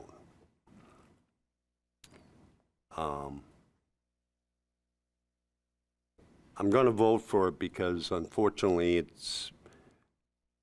I don't see this council considering other alternatives at this time because of the sunk cost fallacy. But I do want to say I appreciate all the support that you have shown for this project, and to commend the people from the library staff that have spoken. And I'm not as regular a visitor as I once was, but I grew up on libraries and I made regular use of the Somersworth Library for a number of years. Then I got addicted to the internet. Well, I didn't have to worry about paying overdue fines anymore. But anyways, this project needs to move forward one way or another, and so let's just get it done. Thank you. Councillor Cameron, then Michaud. Thank you. I will be a proud supporter of the library tonight, but mine is for a little different reasons. I have been on the Board of Trustees for the library back in the day before I became a city councilor, and my mother vividly used the library in Stratham, so I know the importance of the library, not just for younger people, but for older people as well. And I've had to use the library recently to help with a grant for an organization. And I spent probably about 10 hours down there because I was having trouble with the grant. But Tanya was kind enough to come over and help me when we had trouble uploading the picture from the phone to the computer. So it is a very special place. And who would have thought 38 years ago, disabilities rights group nowadays, you would have seen the changes over the years, and it is not accessible for people to get in there. It is time for change. And I've also seen a lot of decisions held back because, oh, we can't make this decision, oh, I don't know. But this one seems like a very good one to make, and one that I think we're all going to support tonight to make the library the hub of the community. And thank you, ladies, for all that you do. Thank you. Councillor Michaud, and then Witham. Thank you, Your Honor. I just want to thank everybody for showing up and for the members that actually came out and spoke. It was very nice. And for the members that didn't get out and speak, that speaks volumes itself. Just being here itself speaks a lot. So I'm very impressed, and thank you all for showing up. I have to agree with Mr. Clark. The price tag is very high. I'm really hoping that the people that are involved with fundraising and all that, I wish them the best of luck. I hope you can do it. And I can echo everything else that the other councilors said. I agree with most of what said. But I'm looking at it a little different. Not only are we investing money in upgrading the building that we have now and putting an addition that's much needed, what we actually, for me, what we're doing is investing in our downtown. Something that we've been, since I've been on council, been pushing how we're gonna update our downtown, bring more people in. And this is one thing that we can do. We are investing in the whole downtown itself in this one particular building. So I will support this. Thank you. Thanks so much. Councillor Witham?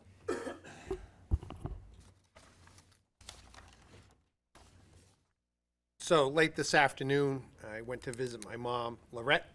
She's a resident at Langdon Place in Dover. Mom will soon be 92, has a fair number of healthcare issues. So when I go to visit her, the conversations are generally around, what'd you have for lunch? What'd you have for breakfast? And geez, I see you're sitting down for supper, what's coming there? She'll ask about what I did, and she knows that if it's not work or city business, I'm umpiring baseball, 130 games a year or something stupid like that, because I love doing that. In that conversation today, though, she said, I suppose you're umpiring baseball tonight. I said, no, Mom, I actually have a city council meeting tonight. And for those of you that know Mom, back when her health was better, she used to hold a campaign sign for me at the various polling places here in town. She no longer can do that. But she tries to stay dialed into what's going on. And I said, no, we got a city council meeting tonight. And she said, anything big on the agenda? And I said, well, yeah, it happens that we have a vote to bond some money for improvements and an addition at the public library. And it is as though a spark went off in her head, and she immediately recalled when my son Caleb was like 2, of her bringing him weekly, sometimes several times a week, to the Somersworth Public Library for reading time. and she lit up. It was a cherished memory for her today. But it also reminded me of my son's educational journey. He's been fortunate enough, he's obtained his doctorate degree, and I've long said that that started in the basement of the Somersworth Public Library, which, by the way, my mom reminded me that she had to go down the stairs, and it was hard for her even then, right? It was like my conversation with her today was meant to be, because it aligned with what we're talking about here tonight. So I just wanted to share that story. Appropriate to share a story when you're talking about a library bond, I suppose. That aside, this is an easy vote. We've taken the leap of faith some number of years ago in these chambers, maybe with a few different counselors, to spend money that was awarded to us to move forward towards this final design phase. That was the time at which we had conversations around, do we want to invest money here or should we look elsewhere? And I remember the conversations at the time, might we use the National Guard Readiness Center or other places? And I'm as convinced now as I was then that the library belongs in the downtown, in your urban core. It just does. I think your police department does too. I wasn't on council when the council voted to put it out on Blackwater Road. I would have been a no vote to put it out there, just to be clear, right? The library is part of your urban core. It's part of, it belongs there. Oddly enough, with my job, I've been in most, probably not all, but most public libraries here in New Hampshire. And the ones that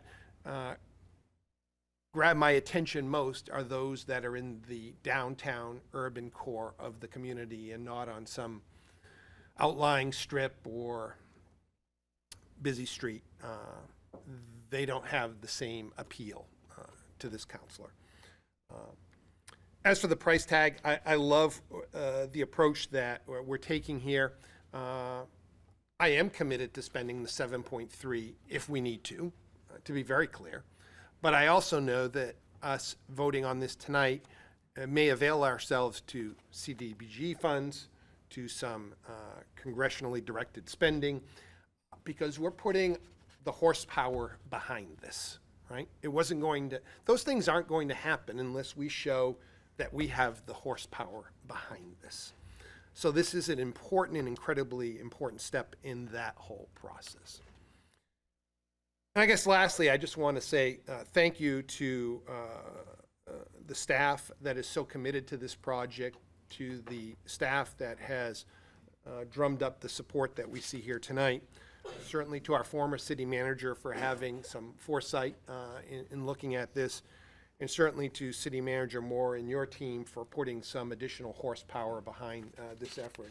It's important, and it's what brings us here tonight. Somersworth can afford to do good things. We can. I hear all too often, we can't afford to do this. We can afford to do these things, and we must do these things for the betterment of our community. Community is a whole lot more than just the tax rate. That's important, right? I don't want to be dismissive of it, but it's so much more than that. Whether that's investment in our infrastructure, roads, sidewalks, wastewater treatment, public safety, or a library, it's all important to the sense of community. I think we've turned a corner in this community in the last decade plus, and I don't want to stop now. I'll conclude there. Thank you. Thank you. Councilor Austin. Thank you. Councilor Witham made a number of points that I was going to make, so I won't repeat them, but I think there's a couple of things here. We've talked about somebody used the term sunk cost. And there's no doubt that we've spent some money already on this project. To walk away from it now is not a fallacy. I think it's certainly a reality, and if we walk away now, it's money that maybe I wouldn't call it wasted, but we didn't get anything for it. We still have a building that is old and in need of repair, and we still need to do something. So whether that's somewhere else, we'd wind up spending that engineering money again to find a different location or a different facility or a different construction style or whatever that would be, but we'd have to spend that money again. So I think we need to follow through on the project that we originally discussed years ago. And in terms of the fundraising efforts, it's important for people who are considering making donations to know that this council is standing behind this project and is willing to put some money up for it. I think we'll wind up bonding something less than the total of $7.3 million. Wouldn't it be great if we could get that tax rate increase down to a dime or something less than that once we consider all of the fundraising money that might come in? And maybe I'm being optimistic there, but we saw a rate of 16 cents with no fundraising there with the use of some fund balance. I think that it's not unrealistic to consider that that rate might even be lower once the fundraising efforts are considered. And if I was considering donating a large sum of money to a project like this, I'd want to see that there's some commitment by the city to move this forward and not being wishy-washy or, well, we might not do it here, or we might have to look at someplace else. I think we need to take a firm stand tonight and move this project along, so I'm in full support. Thank you so much. All right. Thanks, everybody. Seeing no more discussion, if you're in favor of the adoption of Resolution 20-26, you'll state by saying yes. If you're not, you'll state by saying no. City Clerk, will you please call the roll? Counselor Witham. Yes. Austin. Yes. Cameron. Yes. Barry. Yes. McNair. Very yes. Vincent. Yes. Gibson. Yes. Parity Catanzaro. Yes. Show. Yes. All right. Resolution 20-26 has been adopted.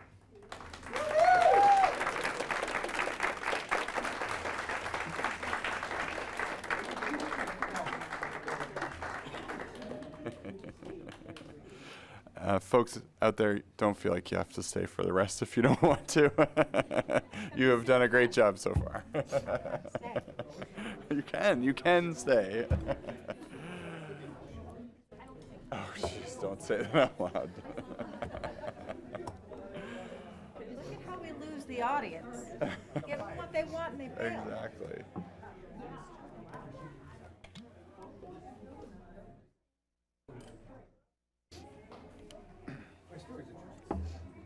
That's an amazing story. It was. That was nice.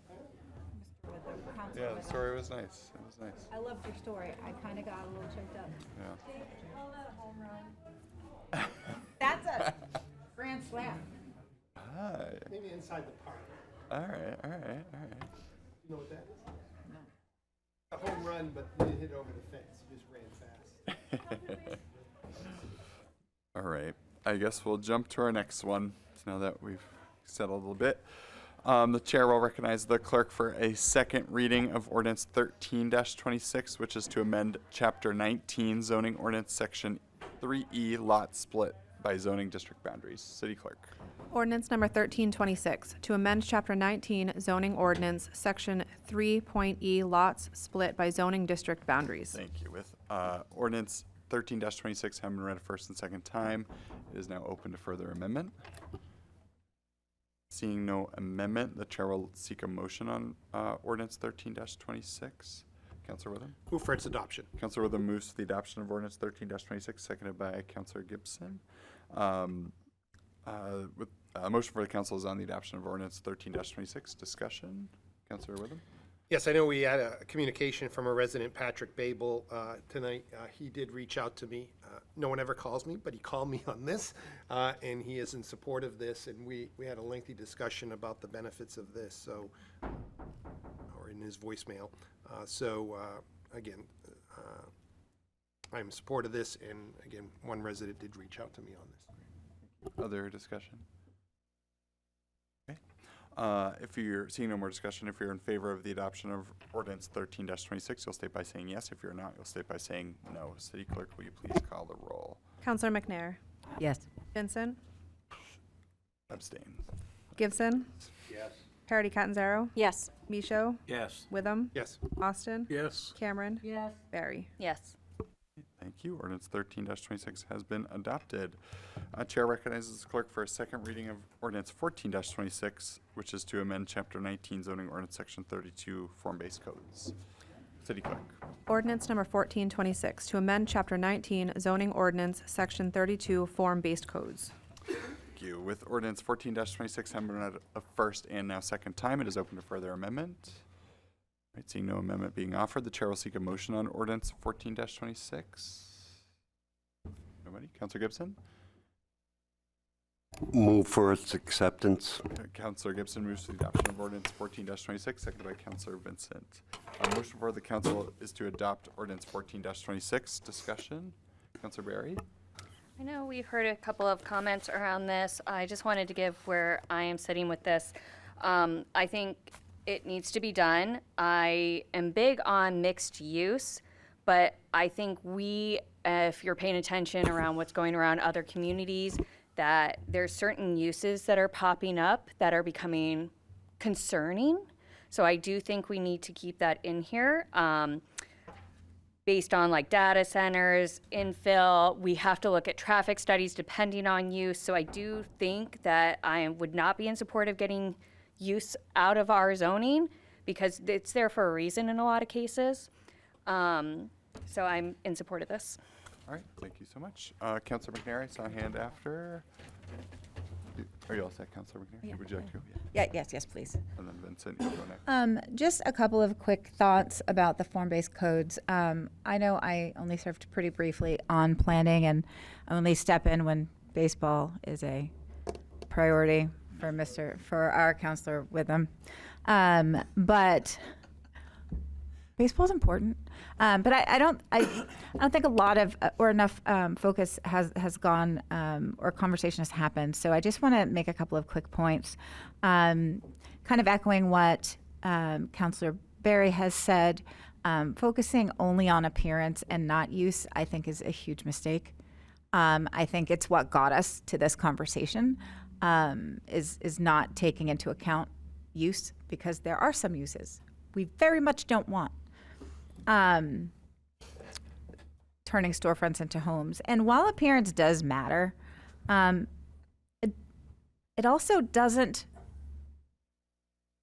provide or allow a community to evolve in architecturally. So what if we instituted this back in the early 1800s? How many different types of building would we not have? We wouldn't have the library, which is very mid-century modern. We wouldn't have my house is really old, so we won't talk about that one. But we wouldn't have a lot of those things. Like maybe we got stuck at Gothic and Victorian didn't happen. I don't know the history. You do, Lauren, but I don't. But what I'm saying is I think not paying attention to only the appearance means we're going to have a community that's based on the whims of whoever's sitting on that board or council at the time. And that doesn't truly let us evolve the way that we have up to now. So I think, keeping the character of our downtown is important, but also understanding that character may change over time because that's what happens. And so being able to flexibly say, that doesn't align with our values right now, I think is important and really crucial to this discussion. So I am going to vote 1,000% for this, but I think it needs to be understood that I don't do that with any sort of haste or quickness but it's because in order for a community to grow, there must be a very, very clear balance between future planning and historic preservation, and I think this is the way to do that. So that's my 2 cents. Thank you. I believe I had Councilor Vincent. Thank you, Your Honor. Mr. Brooks over here has been singing this song for years, and none of us are listening. I just think that he's up on the form-based codes. He knows the form-based codes in and out. It's just like, he's got good merit on what the form-based code is, and blending it in and making it all right. I'm gonna support this, and I think, for this right here, Mr. Brooks, I think we should start listening to you a little bit more. You've been singing this song for years, and nobody's listening. Kind of like me on this council, so we have something in common. Ha ha ha. That's a joke. We can loosen up a little bit. Thank you. I have Councilor Michaud next. Thank you, Your Honor. It was 2 weeks ago when we first got this ordinance in front of us. Before the meeting, I actually started reading it. And I don't even think I was a quarter of the way through it. It was not only a no, it was a hell no for me. And then after the meeting, I had a conversation with Michelle, planning director, and I asked her if I could come into the office and speak to her about this because I was not happy with it. So last week I went to the planning office. Her and Dana downstairs both talked me off the angry bus. They very detailed explained this whole thing to me, exactly what they're trying to do, updating and all that. And they did an awesome job. I understand what they're trying to do, and I'm in for it. So thank you, Michelle. Thank you. Councilor Witham?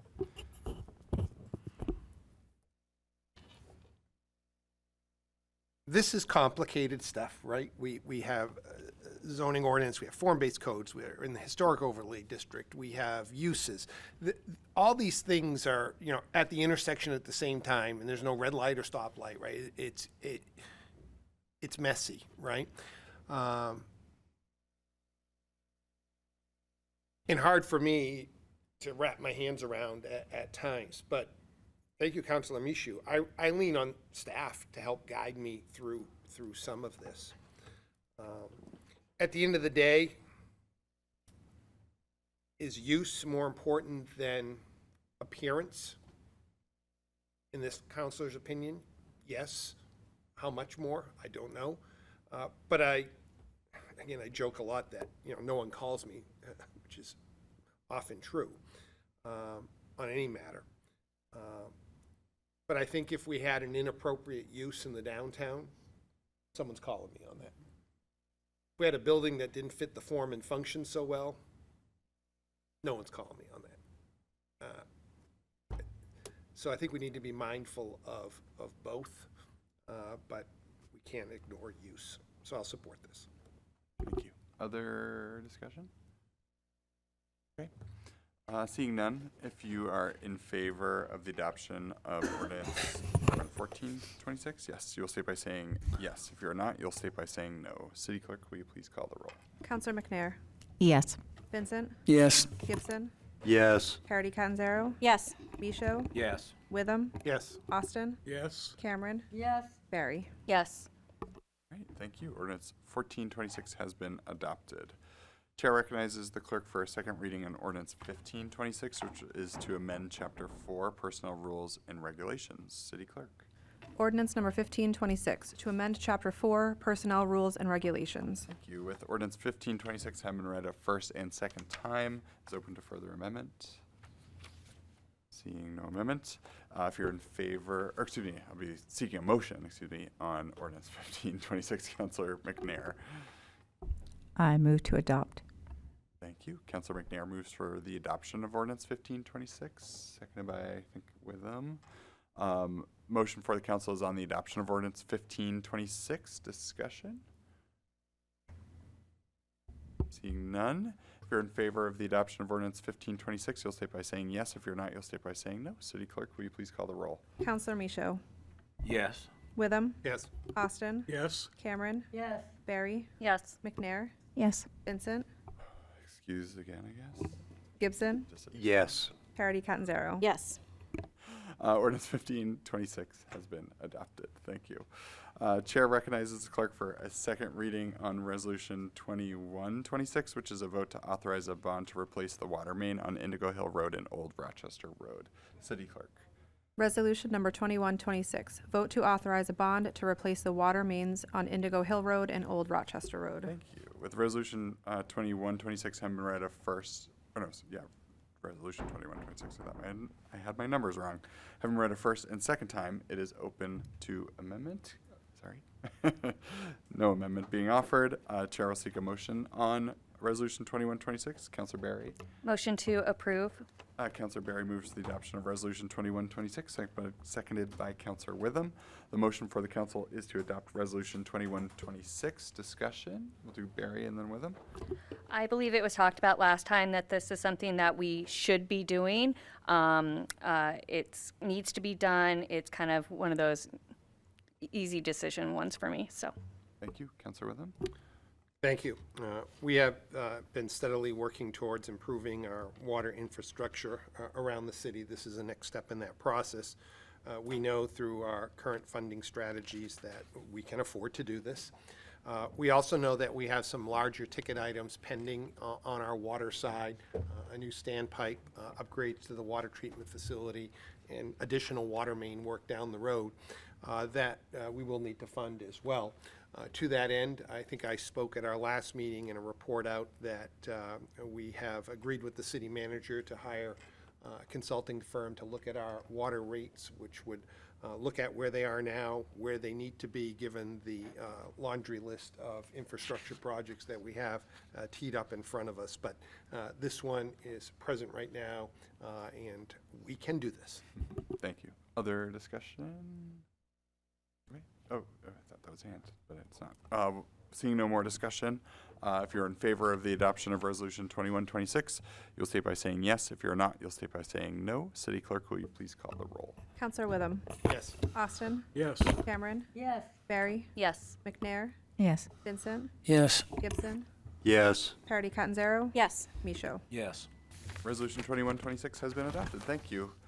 Brings us to item 15 on our agenda, which is city manager items requiring action. Tonight we have a vote to ratify a one-year collective bargaining agreement between the city of Somersworth and the New England Police Benevolent Association Local 19. What are the wishes of the council? Councillor Barry. Move to ratify the one-year collective bargaining agreement between the City of Somersworth and New England Police Benevolent Association Local Number 19. Great. Councillor Barry Second. moves that that we ratify the one-year collective bargaining agreement between the City of Somersworth and New England Police Benevolent Association Local 19 as presented, seconded by Councillor Gibson. Again, the motion before the council is whether to ratify the one-year collective bargaining agreement between the City of Somersworth and New England Police Benevolent Association Local 19 as presented. Discussion. Councillor Barry. Just wanted to thank staff and those within this collective bargaining agreement to getting to this along with all the others that we've already done throughout the year. I know this is not easy to do, so thank you so much. I'm happy to see that, again, we were able to do a very fair across all, so I'm in support of this. Thank you. Other discussion? Councillor Austin? Yes, I want to echo Councillor Barry's comments, and I think that, you know, all of these being one-year agreements, we can look forward to doing it all over again in a year. But I think this round has set us up well for the next round of negotiations. So, again, thank you to staff and for the union negotiators in coming up with agreements that we can afford as a city and set us up well for future negotiations. Thank you. Yeah, Councillor Vincent. Thank you, Your Honor. I don't know if most of you realize this or not, and it's not too far off topic. It's a little bit, but it's not too far off. That the Somersworth Police Department, people that have moved on, are sitting in state police jobs. There's 4 or 5 of them. And I realize this because I had a visit from Tom Fallon, who came into the fireworks store that I own, talking about domestic terrorism. And I'm really happy for that.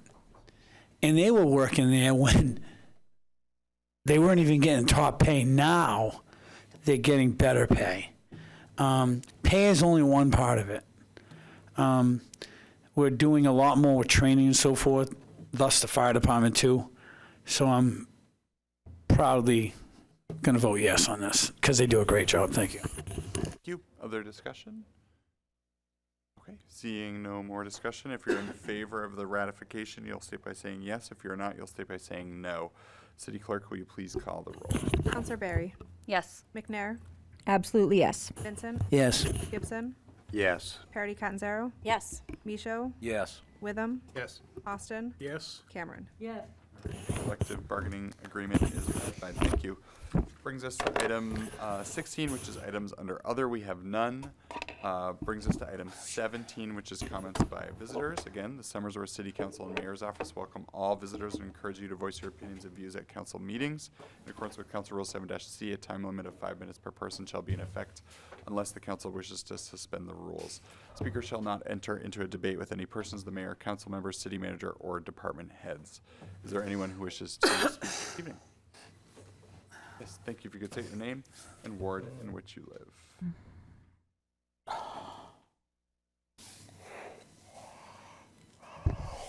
Richard Brooks, Ward 1, 18 Linden Street. Like Mr. Witham said, zoning's very complicated. There's so many pieces and parts to this, and I think if I sat down with any one of you, I could convince you to vote for form-based codes and get rid of the uses. And I'm not saying every use. I'm saying there are a small list of uses that we do not want downtown, and I agree with that. And we should have that small list, but we shouldn't be focusing on uses in form-based codes. And to the appearance of it, yes, we want something that looks appealing. The use is going to come and go. Stores open and close day after day, but once they build that building, it's there for years. So let's focus on the appearance. That's where I'm trying to go with this. And not to dictate that it has to be this specific appearance or this specific style, but something that complements what we already have existing downtown and build off of it. Not something that's built out of scale monstrosity that dwarfs over everything else we have there. So that, you know, again, it's very complicated. So I'd just like to remind everybody that you do have the option to file a motion of reconsideration. And if you're willing to sit down and have an in-depth discussion about this, I'm more than willing to. Because I think there's a lot of good here.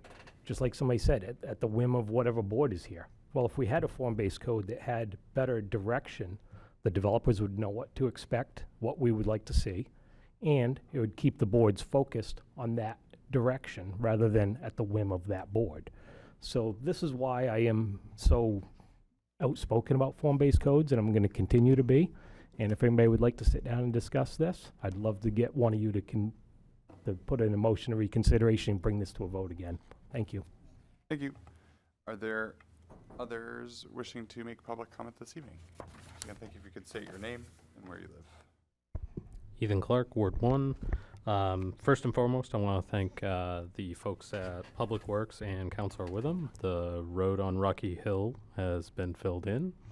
Thank you very much. So I appreciate you vetting my frustrations with that.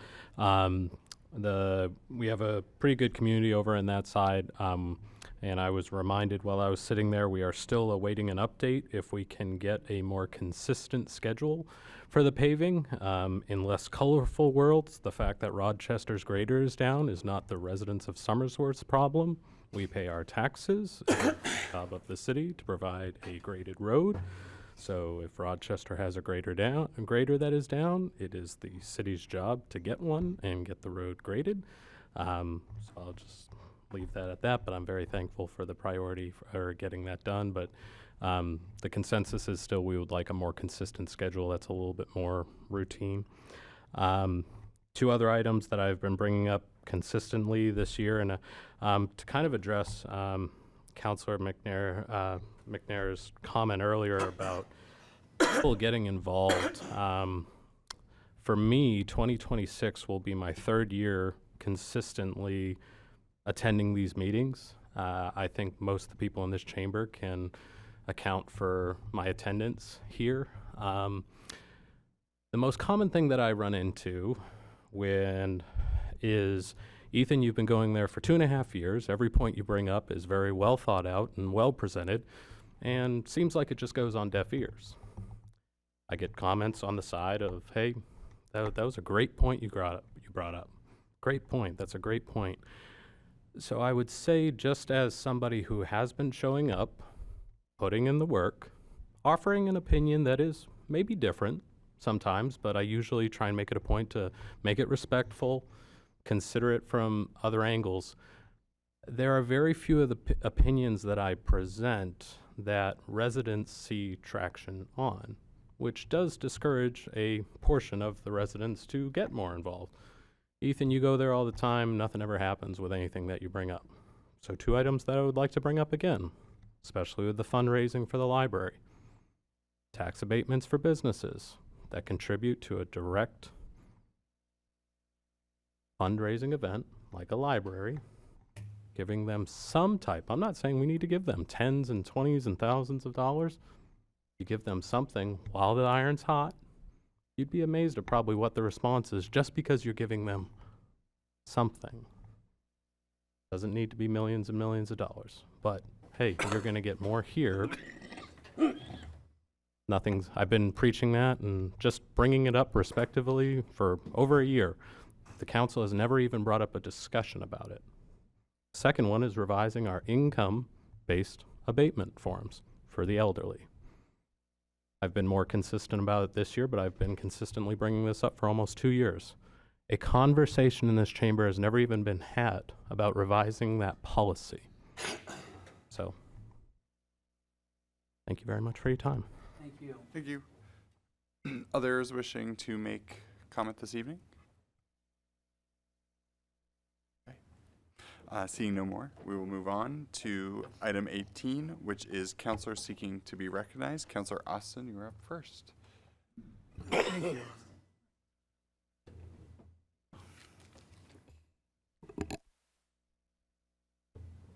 Just listening to the comments that we just heard, I want to speak directly to the question about tax abatements for businesses in order to incent them to make contributions. I'll be very frank, to me it makes no sense at all, none whatsoever. You're asking us to give money out of our tax rolls in order to get money for something else. It's a wash, and I don't see how it does anything to benefit the city at all. So I would be not in supporting anything like that. I'm glad we moved forward with the library project tonight. I think it's something that we've been talking about for a long time. Much like some other projects that we've talked about and talked about and talked about, it's time to move on this one, so I'm glad we're doing that. Thank you to the city manager for the call out on the Children's Festival coming up on Saturday. It's the biggest community event of the year, as we've heard. And it will take place both in the Plaza lot and up at Noble Pines, and it's very well attended. Usually it looks like the weather's going to be very favorable, so we hope everybody will attend. Friday is Juneteenth. That's June 19th, which is the recognition of the day that the Civil War was finally ended and announced to people, I believe, in Texas. So for those who don't know, City Hall will be closed on Friday as a holiday, and hope everybody takes that in the spirit in which it's attended, and to remember some history that sometimes we tend to forget about. And finally, congratulations to the graduating class of 2026. That graduation ceremony went very, very well last week, and congratulations to all the graduates, and as well as to all the students who are ending their classes tomorrow. So it's been a good year, and enjoy your summer. Thank you. Thank you. Councilor Cameron? Thank you. Yeah, a lot going on in the city on Saturday, and to add to it, Don't Trash Somersworth is this Saturday, and we will meet at the Hub on Willand Drive. Thank you. Great. Thanks so much. Councilor Barry? I wanted to give 2 shout-outs. I'm so sorry I forgot to write his name down, but I love hearing that we're having that Forest Glade Jazz Ensemble come to, I think it's an underutilized source for some of these gatherings, so I'm excited to see that we are going to have some music there. I know we do have programs at Ferber Chapel when available, but with work needing to be done there, I understand that might be a little bit harder right now. I also wanted to say I'm very happy to hear about Lydia's House of Hope. I do hope people come out after hearing about it. They've done a really good job with that House on the Hill. It's a great organization. I also encourage people to help donate to that organization instead of maybe just bringing to Goodwill or others, because this is a home-based community that could really use it. I think I mentioned a long time ago, I saw a little girl bring a playhouse there, you know, instead of just bringing it somewhere else, and I loved that. One other, I haven't heard about it, and we won't be meeting until after the 4th of July celebration, as mentioned. Are we doing a decorating contest? I know there was talk, so if we are, can somebody please let me know, because I started decorating, so I'm very excited. Yes, we are. Okay. And there is a prize. Awesome. Thank you. Yes, we are doing a decorating contest, for the record. All right, over to Councilor McNair. I have so many things. But I'm not going to do it. I'm just going to write something. So stay tuned, folks. But I will say, in terms of the downtown revitalization piece of like the library project and some of the things we're trying to do, I think it's important to understand that not one person on this body takes our tax rate lightly or spends one red cent of our city's money easily without taking as much into consideration as possible. I have to say, Mr. Clark, to hear every single time you come up and say that every time you talk it's falling on deaf ears, it's hard not to be absolutely offended. Because I take my job here very personally, and I know everybody else on this body does. We consider so much. To hear that we have not yet considered an option that isn't the library is absolutely appalling for me. We did that 5 years ago. We came to a decision as a body, not me personally, but the council that our city voted into existence came to those decisions 5 years ago. So to bring it up now that we need the money for it is a little offensive. To hear that we're making no effort to consider tax abatements because you're not hearing the answer you want. I'm sorry, but you're not going to get my support on that either. I absolutely, if that's a conversation to, discuss our forms for tax abatement, yeah, I want everybody to have the help that they need. I want everybody to be able to afford to live in this city. And I'm a little fiery tonight, so I'm probably going to apologize a lot later. But I'm okay with that. I need everybody who is paying attention to understand that every single person on this board takes this job seriously, and none of us take it lightly. And every time someone comes up and says, you're not doing enough, I take that very personally. And when somebody comes up and says, you don't care, I take that very personally. And the fact that Rocky Hill Road can't be graded as often as we like is just a stark reality, because we have an in-place agreement with the other city that happens to have a broken piece of machinery. It doesn't mean that we're not going to snowplow that road as agreed when the snow comes. No, it means that we do our best, and we all realize and recognize that everybody here is doing their best with limited resources and with a lot of push and shove. And I just need people to understand that we have a very hard job to do. And it is often thankless. And never does anything that is said in front of this body fall on deaf ears. You may not get the result you want, but you are always heard. And I need fewer people to weaponize Ethan Clark, who comes up with the greatest of intentions. And get yourself in here and talk to us yourself. That is all. Thank you. Councilor Vincent. Thank you, Your Honor. First of all, I want to apologize for tapping on the while Council Austin was speaking. I think my ADHD got the best of me. I want to apologize. I thank you, Mr. Clark, for coming up here and telling us what we should do, because you know why? We need somebody like you, man. Why don't we get the friggin' road graded or back drag it I know Mr. Bavinski over there is a smart man. Can you grade it after the city manager gives you the direction? Backdrag it with the Michigan. Do something to make it better. Because we're going to be liable if somebody loses something or goes out of control. It's the same thing with potholes. So please, Mr. City Manager, if you could move forward with that, that'd be great. It's one of those things that I'd normally call you at your office like any one of us would if we had an issue with a pothole or anything. So please, can we address that? And while we're on that, let's fix this too.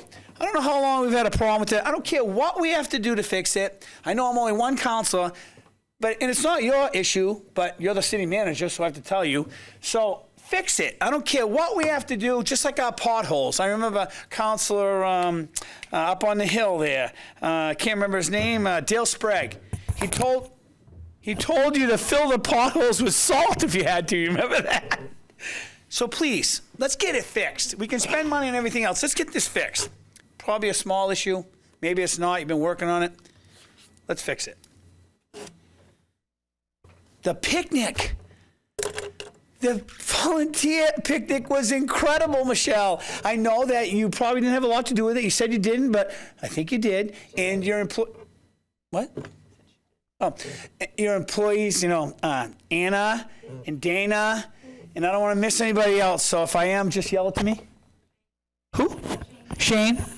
I loved it. We should do that city ride, even if you had to pay a couple of bucks. It is the best time at the Oaks. Great. Absolutely great. Rocky Hill Road, Mr. Clark. The next thing I want to talk about is Dana Hilliard. Dana Hilliard served as mayor, I do believe, for 10 years in here. Jim Macklin and other mayors sit over there. Dana Hilliard did a lot for the city. I want Dana Hilliard's picture on this wall. He did a lot. From everything from the police department, I do believe, but I might be wrong, the fire department, getting things here and all public safety, he did a lot for the city. If the mayor could please move it to, I don't know what committee that is. Probably do. Let's think that would be a good one. No committee needed, I heard. No committee needed. Only by staff. Well, if somebody could wave their magic wand and get him here with a proclamation or whatever it could be, it's well deserved.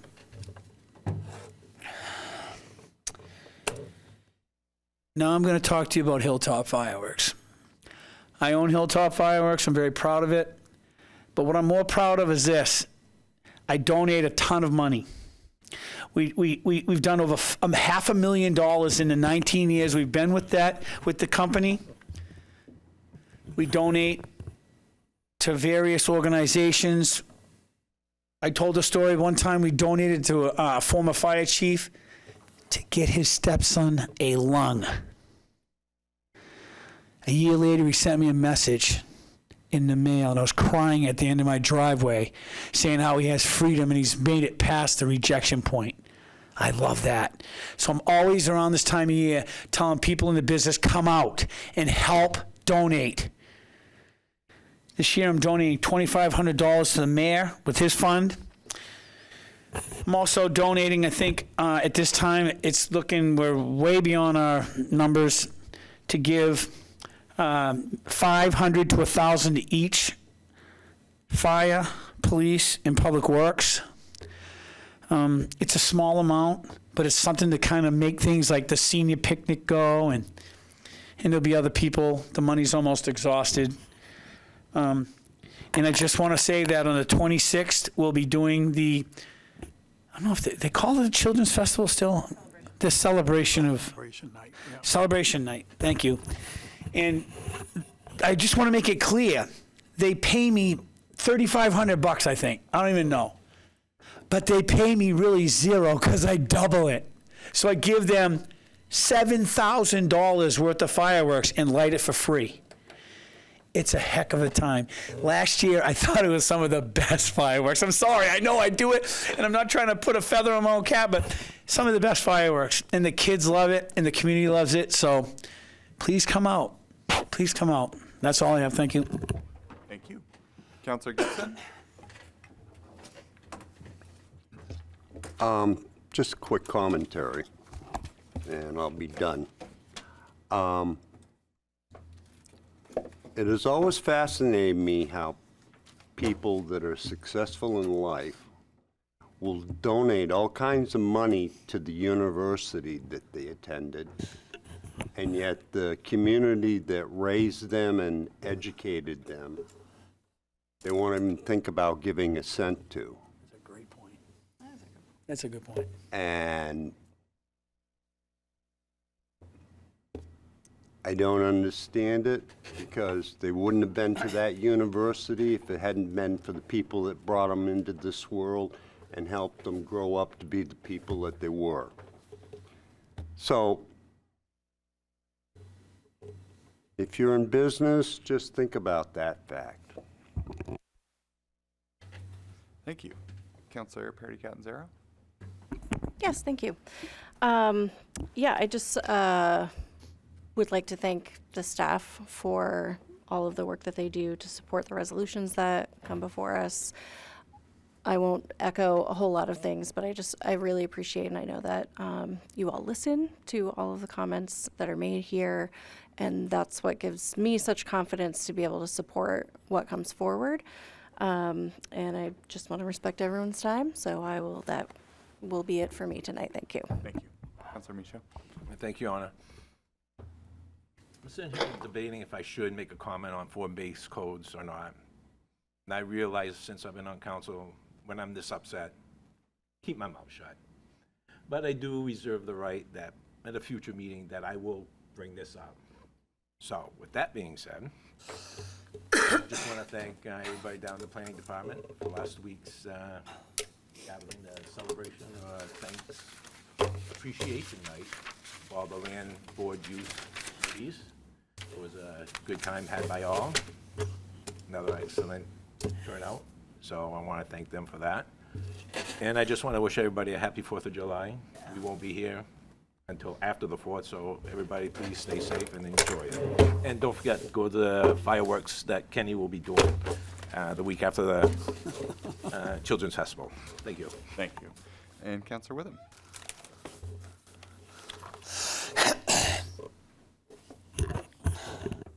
I have a few items that I'll address with staff with a phone call tomorrow. But I thought, just given tonight's tone and tenor, just to talk about sort of our role as an elected body in a city form of government, a city council. I worry at times, and I'm guilty as charged, of being a little too, I don't know, folksy, a little too conversational,